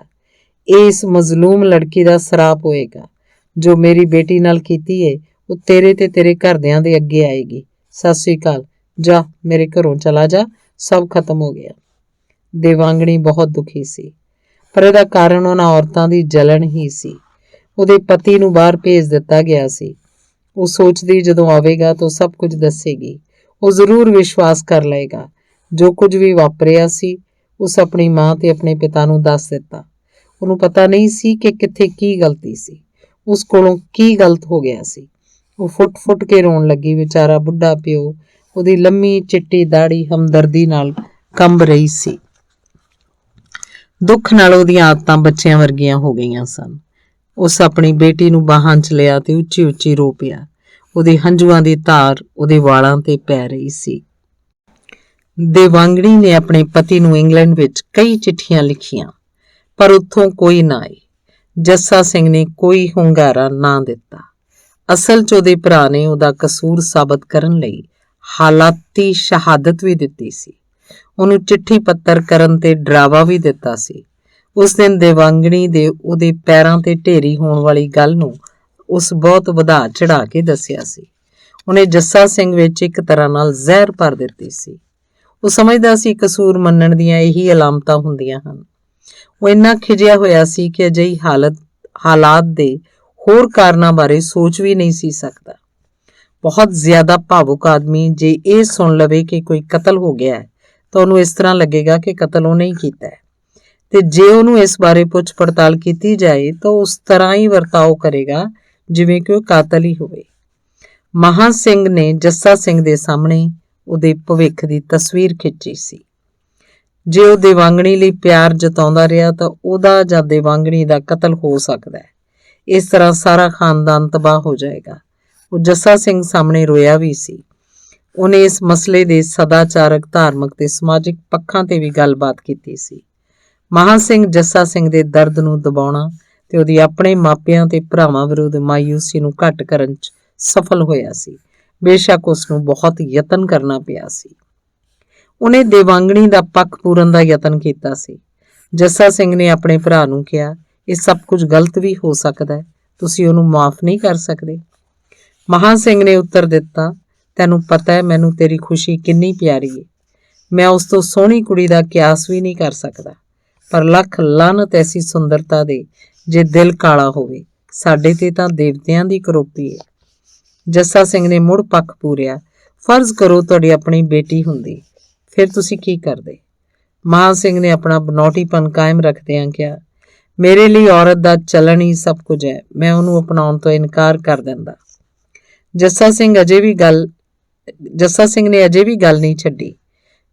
ਵੀਰੇ, ਮੈਂ ਸਮਝਦਾ ਕਿ ਲੋਕ ਇਲਾਜ ਤੇ ਧਰਮ ਦੀ ਖਾਤਰ ਇੰਨਾ ਸਖਤ ਹੋਣਾ ਜ਼ੁਲਮ ਹੈ। ਆਖਰਕਾਰ ਪਰਮਾਤਮਾ ਇੰਨਾ ਪੱਥਰ ਨਹੀਂ। ਜੇ ਹੈ ਤਾਂ ਸਾਡਾ ਕੀ ਹਸ਼ਰ ਹੋਏਗਾ ਕਿ ਅਸੀਂ ਲੋਕਾਂ ਦੀਆਂ ਧੀਆਂ ਭੈਣਾਂ ਵੱਲ ਹਰ ਰੋਜ਼ ਮਾੜੀਆਂ ਨਜ਼ਰਾਂ ਨਾਲ ਨਹੀਂ ਦੇਖਦੇ। ਮਹਾਂ ਸਿੰਘ ਨੇ ਜਵਾਬ ਦਿੱਤਾ, ਅੱਜ ਕੱਲ ਦੀ ਨਵੀਂ ਪਨੀਰੀ ਸਿਰਫ ਆਜ਼ਾਦੀ ਨੂੰ ਪਿਆਰਦੀ ਹੈ। ਚੰਗੇ ਗੁਣਾਂ ਦੀ ਤੁਹਾਡੇ ਲਈ ਕੋਈ ਕਦਰ ਨਹੀਂ। ਅਸੀਂ ਤੁਹਾਨੂੰ ਨਹੀਂ ਸਮਝ ਸਕਦੇ। ਬੁੱਢਾ ਪਿਓ ਪਹਿਲਾਂ ਹੀ ਖਾਨਦਾਨ ਦੀ ਨੱਕ ਵੱਢੀ ਜਾਣ ਤੇ ਬੁਰੀ ਤਰ੍ਹਾਂ ਦੁਖੀ ਹੈ। ਜੇ ਅਸੀਂ ਉਹਨੂੰ ਮਾਫ ਕਰ ਦਿੱਤਾ ਤਾਂ ਸਾਡਾ ਨਾਂ ਵੀ ਮਿੱਟੀ 'ਚ ਮਿਲ ਜਾਏਗਾ। ਪਿਓ ਨੇ ਸਾਰਿਆਂ ਨੂੰ ਬੇਦਖਲ ਕਰ ਦੇਣਾ ਹੈ। ਉਹਦੇ ਡਰ ਕਰਕੇ ਤੇ ਉਹਦੀਆਂ ਭਾਵਨਾਵਾਂ ਦੀ ਕਦਰ ਕਰਕੇ ਨਾ ਤੂੰ ਤੇ ਨਾ ਹੀ ਮੈਂ ਅਜਿਹਾ ਫੈਸਲਾ ਕਰ ਸਕਦੇ ਹਾਂ। ਅਸੀਂ ਚਾਹੁੰਦੇ ਹੋਏ ਵੀ ਅਜਿਹਾ ਨਹੀਂ ਕਰ ਸਕਦੇ। ਬੇਸ਼ੱਕ ਜੱਸਾ ਸਿੰਘ ਨੂੰ ਵਿਸ਼ਵਾਸ ਨਹੀਂ ਆਇਆ, ਪਰ ਉਸ ਹਥਿਆਰ ਸੁੱਟ ਦਿੱਤੇ। ਜੱਸਾ ਸਿੰਘ ਡਰਦਾ ਹੀ ਨਹੀਂ ਸੀ ਲਿਖਦਾ। ਉਹ ਸੋਚਦਾ ਕਿ ਉਹਦੀਆਂ ਚਿੱਠੀਆਂ ਉਹਦੇ ਪਿਤਾ ਜਾਂ ਭਰਾਵਾਂ ਦੇ ਹੱਥ ਨਾ ਆ ਜਾਣ। ਇਸ ਤਰ੍ਹਾਂ ਉਹ ਇਸ ਗੁਪਤ ਚਿੱਠੀ ਪੱਤਰ ਬਾਰੇ ਜਾਣਗੇ। ਜੇ ਗੱਲ ਸੱਚੀ ਹੋਈ ਤਾਂ ਬਹੁਤ ਭੰਡੀ ਹੋਏਗੀ ਤੇ ਸਾਰਾ ਟੱਬਰ ਟੁਕੜੇ ਟੁਕੜੇ ਹੋ ਜਾਏਗਾ। ਜੱਸਾ ਸਿੰਘ ਕਿਸੇ ਕੀਮਤ ਤੇ ਅਜਿਹਾ ਨਹੀਂ ਸੀ ਹੋਣ ਦੇਣਾ ਚਾਹੁੰਦਾ। ਉਹਨੂੰ ਆਪਣੇ ਪਰਿਵਾਰ ਦੀ ਵੰਡ ਦਾ ਅੰਦਰੋਂ ਬਹੁਤ ਡਰ ਸੀ। 7ਵਾਂ ਭਾਗ। 3 ਸਾਲ ਬੀਤ ਗਏ। ਜੱਸਾ ਸਿੰਘ ਵਾਪਸ ਪਰਤ ਆਇਆ ਤੇ ਰਾਵਲਪਿੰਡੀ ਵਿਖੇ ਵਕਾਲਤ ਕਰਨ ਲੱਗ ਪਿਆ। ਦੇਵਾਂਗਣੀ ਨੂੰ ਅਜੇ ਵੀ ਆਸ ਸੀ। ਉਹ ਸਮਝਦੀ ਉਸੇ ਦਾ ਹੀ ਹੈ। ਉਹਦੀ ਗੱਲ ਕਰੇਗਾ ਤੇ ਸੁਣਨ ਮਗਰੋਂ ਉਹਦੇ ਬੇਕਸੂਰ ਹੋਣ ਦਾ ਵਿਸ਼ਵਾਸ ਕਰ ਲਏਗਾ। ਉਹ ਇਹ ਨਹੀਂ ਸੀ ਸਮਝ ਸਕੀ ਕਿ ਜਿਵੇਂ ਉਹ ਮਹਿਸੂਸ ਕਰਦੀ ਸੀ, ਉਹਦਾ ਪਿਆਰਾ ਉਸ ਬਾਰੇ ਉਸੇ ਤਰ੍ਹਾਂ ਕਿਉਂ ਨਹੀਂ ਸੀ ਸੋਚਦਾ। ਪਰ ਜੱਸਾ ਸਿੰਘ ਦੇ ਭਰਾ ਉਸ ਕੋਲ ਰਹਿੰਦੇ ਸਨ। ਉਹਦਾ ਪਿਤਾ ਵੀ ਕਾਫੀ ਸਮਾਂ ਉਸ ਕੋਲ ਹੀ ਰਹਿੰਦਾ। ਨਤੀਜੇ ਦੇ ਤੌਰ ਤੇ ਉਹਨੂੰ ਚਾਹੁੰਦੇ ਹੋਏ ਵੀ ਆਪਣੀ ਪਤਨੀ ਨੂੰ ਤਖਤ ਪਰੀ ਵਿਖੇ ਮਿਲਣ ਜਾਣ ਦਾ ਮੌਕਾ ਨਾ ਮਿਲਦਾ। ਕਈ ਵਾਰੀ ਕਾਫੀ ਰਾਤ ਗਈ, ਜਦੋਂ ਸਾਰੇ ਸੌਂ ਜਾਂਦੇ ਤਾਂ ਉਹਦੀ ਤਸਵੀਰ ਕੱਢ ਕੇ ਦੇਖਦਾ। ਆਪਣੇ ਵਿਆਹ ਤੋਂ ਛੇਤੀ ਮਗਰੋਂ ਉਹਨੇ ਚੋਰੀ ਇਹ ਤਸਵੀਰ ਫੋਟੋਗ੍ਰਾਫਰ ਤੋਂ ਬਣਵਾਈ ਸੀ। ਕਈ ਵਾਰੀ ਉਹ ਘੰਟਾ ਰੋਂਦਾ ਰਹਿੰਦਾ। ਜੱਸਾ ਸਿੰਘ 'ਚ ਕੋਈ ਹਿੰਮਤ ਨਹੀਂ ਸੀ। ਉਹ ਮਲੂਕ ਤੇ ਕਮਜ਼ੋਰ ਜਿਹੇ ਸੁਭਾਅ ਦਾ ਮੁੰਡਾ ਸੀ। ਉਹ ਮਾਪਿਆਂ ਨਾਲ ਟਕਰਾਅ ਤੋਂ ਡਰਦਾ ਸੀ। ਸਾਂਝੇ ਪਰਿਵਾਰ ਦੇ ਮਾਣ ਦਾ ਹਊਆ ਜੋ ਉਹਨੂੰ ਬਚਪਨ ਤੋਂ ਚੰਬੜਿਆ ਹੋਇਆ ਸੀ, ਅਜੇ ਵੀ ਉਹਦੇ ਰਸਤੇ 'ਚ ਰੁਕਾਵਟ ਸੀ। ਉਹ ਆਪਣੇ ਪਿਤਾ, ਆਪਣੇ ਭਰਾਵਾਂ ਤੇ ਉਹਨਾਂ ਦੀਆਂ ਪਤਨੀਆਂ ਨੂੰ ਇਸ ਸ਼ਰਮਨਾਕ ਹਰਕਤ ਕਰਕੇ ਨਫ਼ਰਤ ਵੀ ਕਰਦਾ ਸੀ। ਕਾਫੀ ਸਮੇਂ ਬਾਅਦ ਹੌਲੀ-ਹੌਲੀ ਸੱਚਾਈ ਸਾਹਮਣੇ ਆ ਗਈ। ਇਹ ਗੱਲ ਸਾਬਤ ਹੋ ਗਈ ਕਿ ਉਹਦੇ ਪੈਰਾਂ ਤੇ ਡਿੱਗਣ ਵਿੱਚ ਕਿਸੇ ਕਸੂਰ ਦੀ ਭਾਵਨਾ ਨਹੀਂ ਸੀ। ਇਹਦਾ ਕਾਰਨ ਉਹਦੀਆਂ ਦੱਬੀਆਂ ਭਾਵਨਾਵਾਂ ਦਾ ਫੁੱਟ ਪੈਣਾ ਸੀ। ਉਹ ਇੱਕ ਬਹਾਦਰ ਕੁੜੀ ਦੀ ਤਰ੍ਹਾਂ ਸਾਰਾ ਜ਼ੁਲਮ ਸਹਿੰਦੀ ਰਹੀ ਸੀ, ਪਰ ਹੁਣ ਬੇਬਸ ਹੋ ਗਈ ਸੀ। ਉਹਦਾ ਪੇਕਿਆਂ ਦੇ ਭੇਜਿਆ ਜਾਣਾ ਇੱਕ ਸੱਚਾਈ ਸੀ। ਕਈਆਂ ਨੂੰ ਸੱਚੀ ਗੱਲ ਦਾ ਪਤਾ ਸੀ, ਕਈਆਂ ਨੂੰ ਨਹੀਂ। ਕਿਵੇਂ ਉਹਨਾਂ ਇੱਕ ਬੇਕਸੂਰ ਲੜਕੀ ਦੇ ਮੂੰਹੋਂ ਮੂੰਹ ਇਲਜ਼ਾਮ ਲਾਏ ਸਨ, ਪਰ ਬਾਅਦ 'ਚ ਆਪਣੀ ਸਮਾਜ ਵਿੱਚ ਥਾਂ ਤੇ ਕੀਰਤੀ ਦੀ ਖਾਤਰ ਸਭ ਕੁਝ ਤੋਂ ਕਿਵੇਂ ਇਨਕਾਰੀ ਹੁੰਦੇ। ਜੱਸਾ ਸਿੰਘ ਨੂੰ ਇੰਗਲੈਂਡ ਤੋਂ ਵਾਪਸ ਆਏ ਨੂੰ 3 ਸਾਲ ਹੋ ਗਏ, ਪਰ ਅਜੇ ਤੱਕ ਦੇਵਾਂਗਣੀ ਵਿਰੁੱਧ ਰਚੇ ਗਏ ਛੜਯੰਤਰ ਦੇ ਪਛਤਾਵੇ ਲਈ ਕੁਝ ਨਹੀਂ ਸੀ ਕੀਤਾ ਗਿਆ। ਪਿਛਲੇ 6 ਸਾਲ ਦੇਵਾਂਗਣੀ ਆਪਣੇ ਪਿਆਰ ਦੀਆਂ ਪਹਿਲੀਆਂ ਰਾਤਾਂ ਯਾਦ ਕਰਕੇ ਆਸ ਕਰਦੀ ਸੀ ਕਿ ਇੰਗਲੈਂਡ ਤੋਂ ਮੁੜਨ ਉਪਰੰਤ ਜੱਸਾ ਸਿੰਘ 'ਚ ਹੌਸਲਾ ਹੋਏਗਾ ਤੇ ਉਹ ਆਪਣੀਆਂ ਭਾਵਨਾਵਾਂ ਤੇ ਪਿਆਰ ਨਾਲ ਕੁਝ ਇਨਸਾਫ ਕਰੇਗਾ। ਪਰ ਹੁਣ ਉਹਦਾ ਵਿਸ਼ਵਾਸ ਟੁੱਟ ਚੁੱਕਾ ਸੀ। ਉਹਦਾ ਦਿਲ ਟੁਕੜੇ ਟੁਕੜੇ ਹੋ ਗਿਆ ਸੀ। ਉਹਦੇ ਅੱਥਰੂ ਸੁੱਕ ਗਏ ਸਨ। ਉਸ ਦੁਨੀਆ ਦਾ ਇਹ ਪੱਖ ਦੇਖ ਕੇ ਅਨੁਭਵ ਕੀਤਾ ਕਿ ਇਹ ਸਭ ਮਾਇਆ ਹੈ। ਹੁਣ ਉਹਦੀ ਉਦਾਸੀ ਨੇ ਰੰਗ ਵਟਾ ਲਿਆ। ਕਈਆਂ ਸਾਲਾਂ ਬਾਅਦ ਉਹਦੇ ਚਿਹਰੇ ਤੇ ਰੰਗ ਆਇਆ ਸੀ। ਉਹਦੀਆਂ ਅੱਖਾਂ 'ਚ ਮਿੱਠੀ ਅਡੋਲਤਾ ਸੀ। ਉਹ ਇਸ ਧਰਤੀ ਦੇ ਜੀਵਨ ਤੇ ਪਿਆਰ ਨੂੰ ਆਪਣੀ ਉਤਕ੍ਰਿਸ਼ਟ ਆਤਮਿਕ ਇਕੱਲਤਾ ਦੇ ਝਰੋਖੇ 'ਚੋਂ ਦੇਖਦੀ ਸੀ। ਉਹ ਆਤਮਾ ਦੇ ਅੰਨੇ ਮਨੁੱਖਾਂ ਤੋਂ ਉੱਪਰ ਉੱਠ ਚੁੱਕੀ ਸੀ। ਇਹ ਉਹਦੇ ਨਿਰਛਲ ਵਿਸ਼ਵਾਸ ਤੇ ਇੰਨੀ ਲੰਮੀ ਉਡੀਕ ਦਾ ਪ੍ਰਤੀਕਰਮ ਸੀ। ਹੁਣ ਉਹਨੇ ਇੱਕ ਔਰਤ ਦਾ ਦ੍ਰਿੜ ਇਰਾਦਾ ਧਾਰ ਲਿਆ ਸੀ। ਦੇਵਾਂਗਣੀ ਤਾਂ ਇੱਕ ਨਵੀਂ ਔਰਤ ਬਣ ਗਈ ਸੀ। ਉਹ 9ਵੇਂ ਪਾਤਸ਼ਾਹ ਸ੍ਰੀ ਗੁਰੂ ਤੇਗ ਬਹਾਦਰ ਦੇ ਸ਼ਲੋਕ ਪੜ੍ਹਦੀ। ਇਹਨਾਂ ਸ਼ਲੋਕਾਂ ਦੇ ਅਰਥ ਇੰਨੀ ਚੰਗੀ ਤਰ੍ਹਾਂ ਸਮਝਦੀ ਸੀ ਕਿ ਜੋ ਲੋਕ ਉਹਨੂੰ ਗਾਉਂਦੀ ਨੂੰ ਸੁਣਨ ਆਉਂਦੇ ਉਹ ਘੰਟਿਆਂ ਬੱਧੀ ਅੱਥਰੂ ਘੇਰਦੇ ਤੇ ਉਸ ਸਮੇਂ ਇਸ ਵਿਸ਼ਵਾਸ 'ਚ ਦ੍ਰਿੜ ਹੋ ਕੇ ਘਰ ਮੁੜਦੇ ਕਿ ਇਸ ਸੰਸਾਰ 'ਚ ਜੀਵਨ ਤੇ ਪਿਆਰ ਦੋਵੇਂ ਹੀ ਮਿੱਥਿਆ ਹਨ। ਉਹਦੇ ਪਿਤਾ ਉਸ ਲਈ ਬਖਸ਼ਣਹਾਰ ਪਰਮਾਤਮਾ ਦੀ ਮੂਰਤ ਸਨ, ਜਿਸ ਨੇ ਉਸ ਸਮੇਂ ਅਪਣਾਇਆ ਸੀ ਜਦੋਂ ਹਰ ਕੋਈ ਉੱਤੇ ਸ਼ੱਕ ਕਰਦਾ ਸੀ। ਉਹ ਇੰਨੇ ਸਾਲ ਉਹਦੇ ਦੁੱਖ ਤੇ ਰੋਂਦਾ ਰਿਹਾ ਸੀ ਜਿਸ ਦਾ ਉਹ ਕਦੀ ਕੋਈ ਇਲਾਜ ਨਹੀਂ ਸੀ ਕਰ ਸਕਦਾ। ਉਹਦੀ ਆਤਮਾ ਸੱਚੇ ਪਿਆਰ ਨਾਲ ਪ੍ਰਜਵਲਿਤ ਸੀ। ਬੇਸ਼ੱਕ ਉਹਨੂੰ ਦੇਵਾਂਗਣੀ ਦੇ ਅੰਦਰ ਦਾ ਉਨਾ ਗਿਆਨ ਨਹੀਂ ਸੀ ਜਿੰਨਾ ਕਿ ਉਹਨੂੰ ਆਪ ਸੀ, ਫਿਰ ਵੀ ਮਾਫੀ ਸਮੇਂ ਉਹਦੇ ਬੇਕਸੂਰ ਹੋਣ ਦਾ ਅਹਿਸਾਸ ਜ਼ਰੂਰ ਸੀ। ਉਹਦੇ ਚਿਹਰੇ ਤੋਂ ਟਪਕਦੀ ਅਥਾਹ ਬਖਸ਼ਿਸ਼ ਨੇ ਉਹਨੂੰ ਵਿਸ਼ਵਾਸ ਕਰਵਾ ਦਿੱਤਾ ਸੀ ਕਿ ਕੋਈ ਰੱਬ ਹੈ ਜਿਹਦਾ ਇਨਸਾਫ ਪਾਪੀਆਂ ਲਈ ਇੱਕ ਵਰਦਾਨ ਹੈ। ਜੇ ਸਾਰੀ ਦੁਨੀਆ ਨੇ ਉਹਨੂੰ ਗਲਤ ਸਮਝਿਆ ਸੀ, ਇੱਕ ਆਦਮੀ ਤਾਂ ਅਜਿਹਾ ਸੀ ਜਿਹਨੇ ਆਪਣੀ ਬੇਟੀ ਲਈ ਪਿਆਰ, ਦੁੱਖ ਤੇ ਦਰਦ ਕਰਕੇ ਉਹਨੂੰ ਕਦੀ ਵੀ ਗਲਤ ਨਹੀਂ ਸਮਝਿਆ। ਉਹਦੇ ਅਥਰੂ ਉਹਦੀ ਚਿੱਟੀ ਦਾੜੀ ਤੇ ਟਪਕਦੇ। ਦੇਵਾਂਗਣੀ ਆਪਣੇ ਆਪ ਨੂੰ ਕੋਸਦੀ, ਮੈਂ ਅਭਾਗਣੀ ਨਹੀਂ ਆਪਣੇ ਗਰੀਬ ਪਿਓ ਨੂੰ ਇਹ ਦੁੱਖ ਦਿੱਤਾ, ਮੈਨੂੰ ਮੌਤ ਕਿਉਂ ਨਹੀਂ ਆ ਜਾਂਦੀ। ਪਰ ਹੌਲੀ ਹੌਲੀ ਇਹ ਸਾਰੇ ਤਿੱਖੇ ਜਜ਼ਬੇ ਸ਼ਾਂਤ ਹੋ ਗਏ ਸਨ। ਹੁਣ ਸਿਰਫ ਉਸ ਪਰਮਾਤਮਾ ਦੀ ਓਟ ਦੀ ਭਾਵਨਾ ਹੀ ਰਹਿ ਗਈ। ਜਦੋਂ ਕਦੇ ਵੀ ਉਹਦੇ ਮਨ 'ਚ ਉਸ ਪਰਮਾਤਮਾ ਨੂੰ ਇੱਕ ਮਨੁੱਖ ਦੇ ਰੂਪ 'ਚ ਦੇਖਣ ਦੀ ਭਾਵਨਾ ਆਉਂਦੀ ਤਾਂ ਉਹ ਆਪਣੇ ਬੁੱਢੇ ਪਿਓ ਦੀਆਂ ਬਾਹਾਂ 'ਚ ਜਾ ਟਹਿੰਦੀ। ਪਰ ਬੈਰਿਸਟਰ ਜੱਸਾ ਸਿੰਘ ਨੂੰ ਅਜੇ ਵੀ ਉਹਦੇ ਮਾਪਿਆਂ ਤੇ ਭਰਾਵਾਂ ਨੇ ਉਸ ਤੋਂ ਦੂਰ ਰੱਖਿਆ ਸੀ। ਉਹਨੂੰ ਦੇਵਾਂਗਣੀ ਨੂੰ ਮਿਲਣ ਦੀ ਇਜਾਜ਼ਤ ਨਹੀਂ ਸੀ। ਵੈਸੇ ਉਸ ਦੀ ਇੰਗਲੈਂਡ ਦੀ ਫੇਰੀ ਨੇ ਉਸ ਵਿੱਚ ਕੁਝ ਕੁ ਹਿੰਮਤ ਭਰ ਦਿੱਤੀ ਸੀ। ਅਖੀਰ ਉਹ ਇਹ ਸਭ ਕੁਝ ਸਹਿ ਨਾ ਸਕਿਆ। ਉਹਨੂੰ ਵਿਸ਼ਵਾਸ ਹੋ ਗਿਆ ਸੀ ਕਿ ਸਾਰਿਆਂ ਉਸ ਨਾਲ ਜ਼ੁਲਮ ਕੀਤਾ ਸੀ।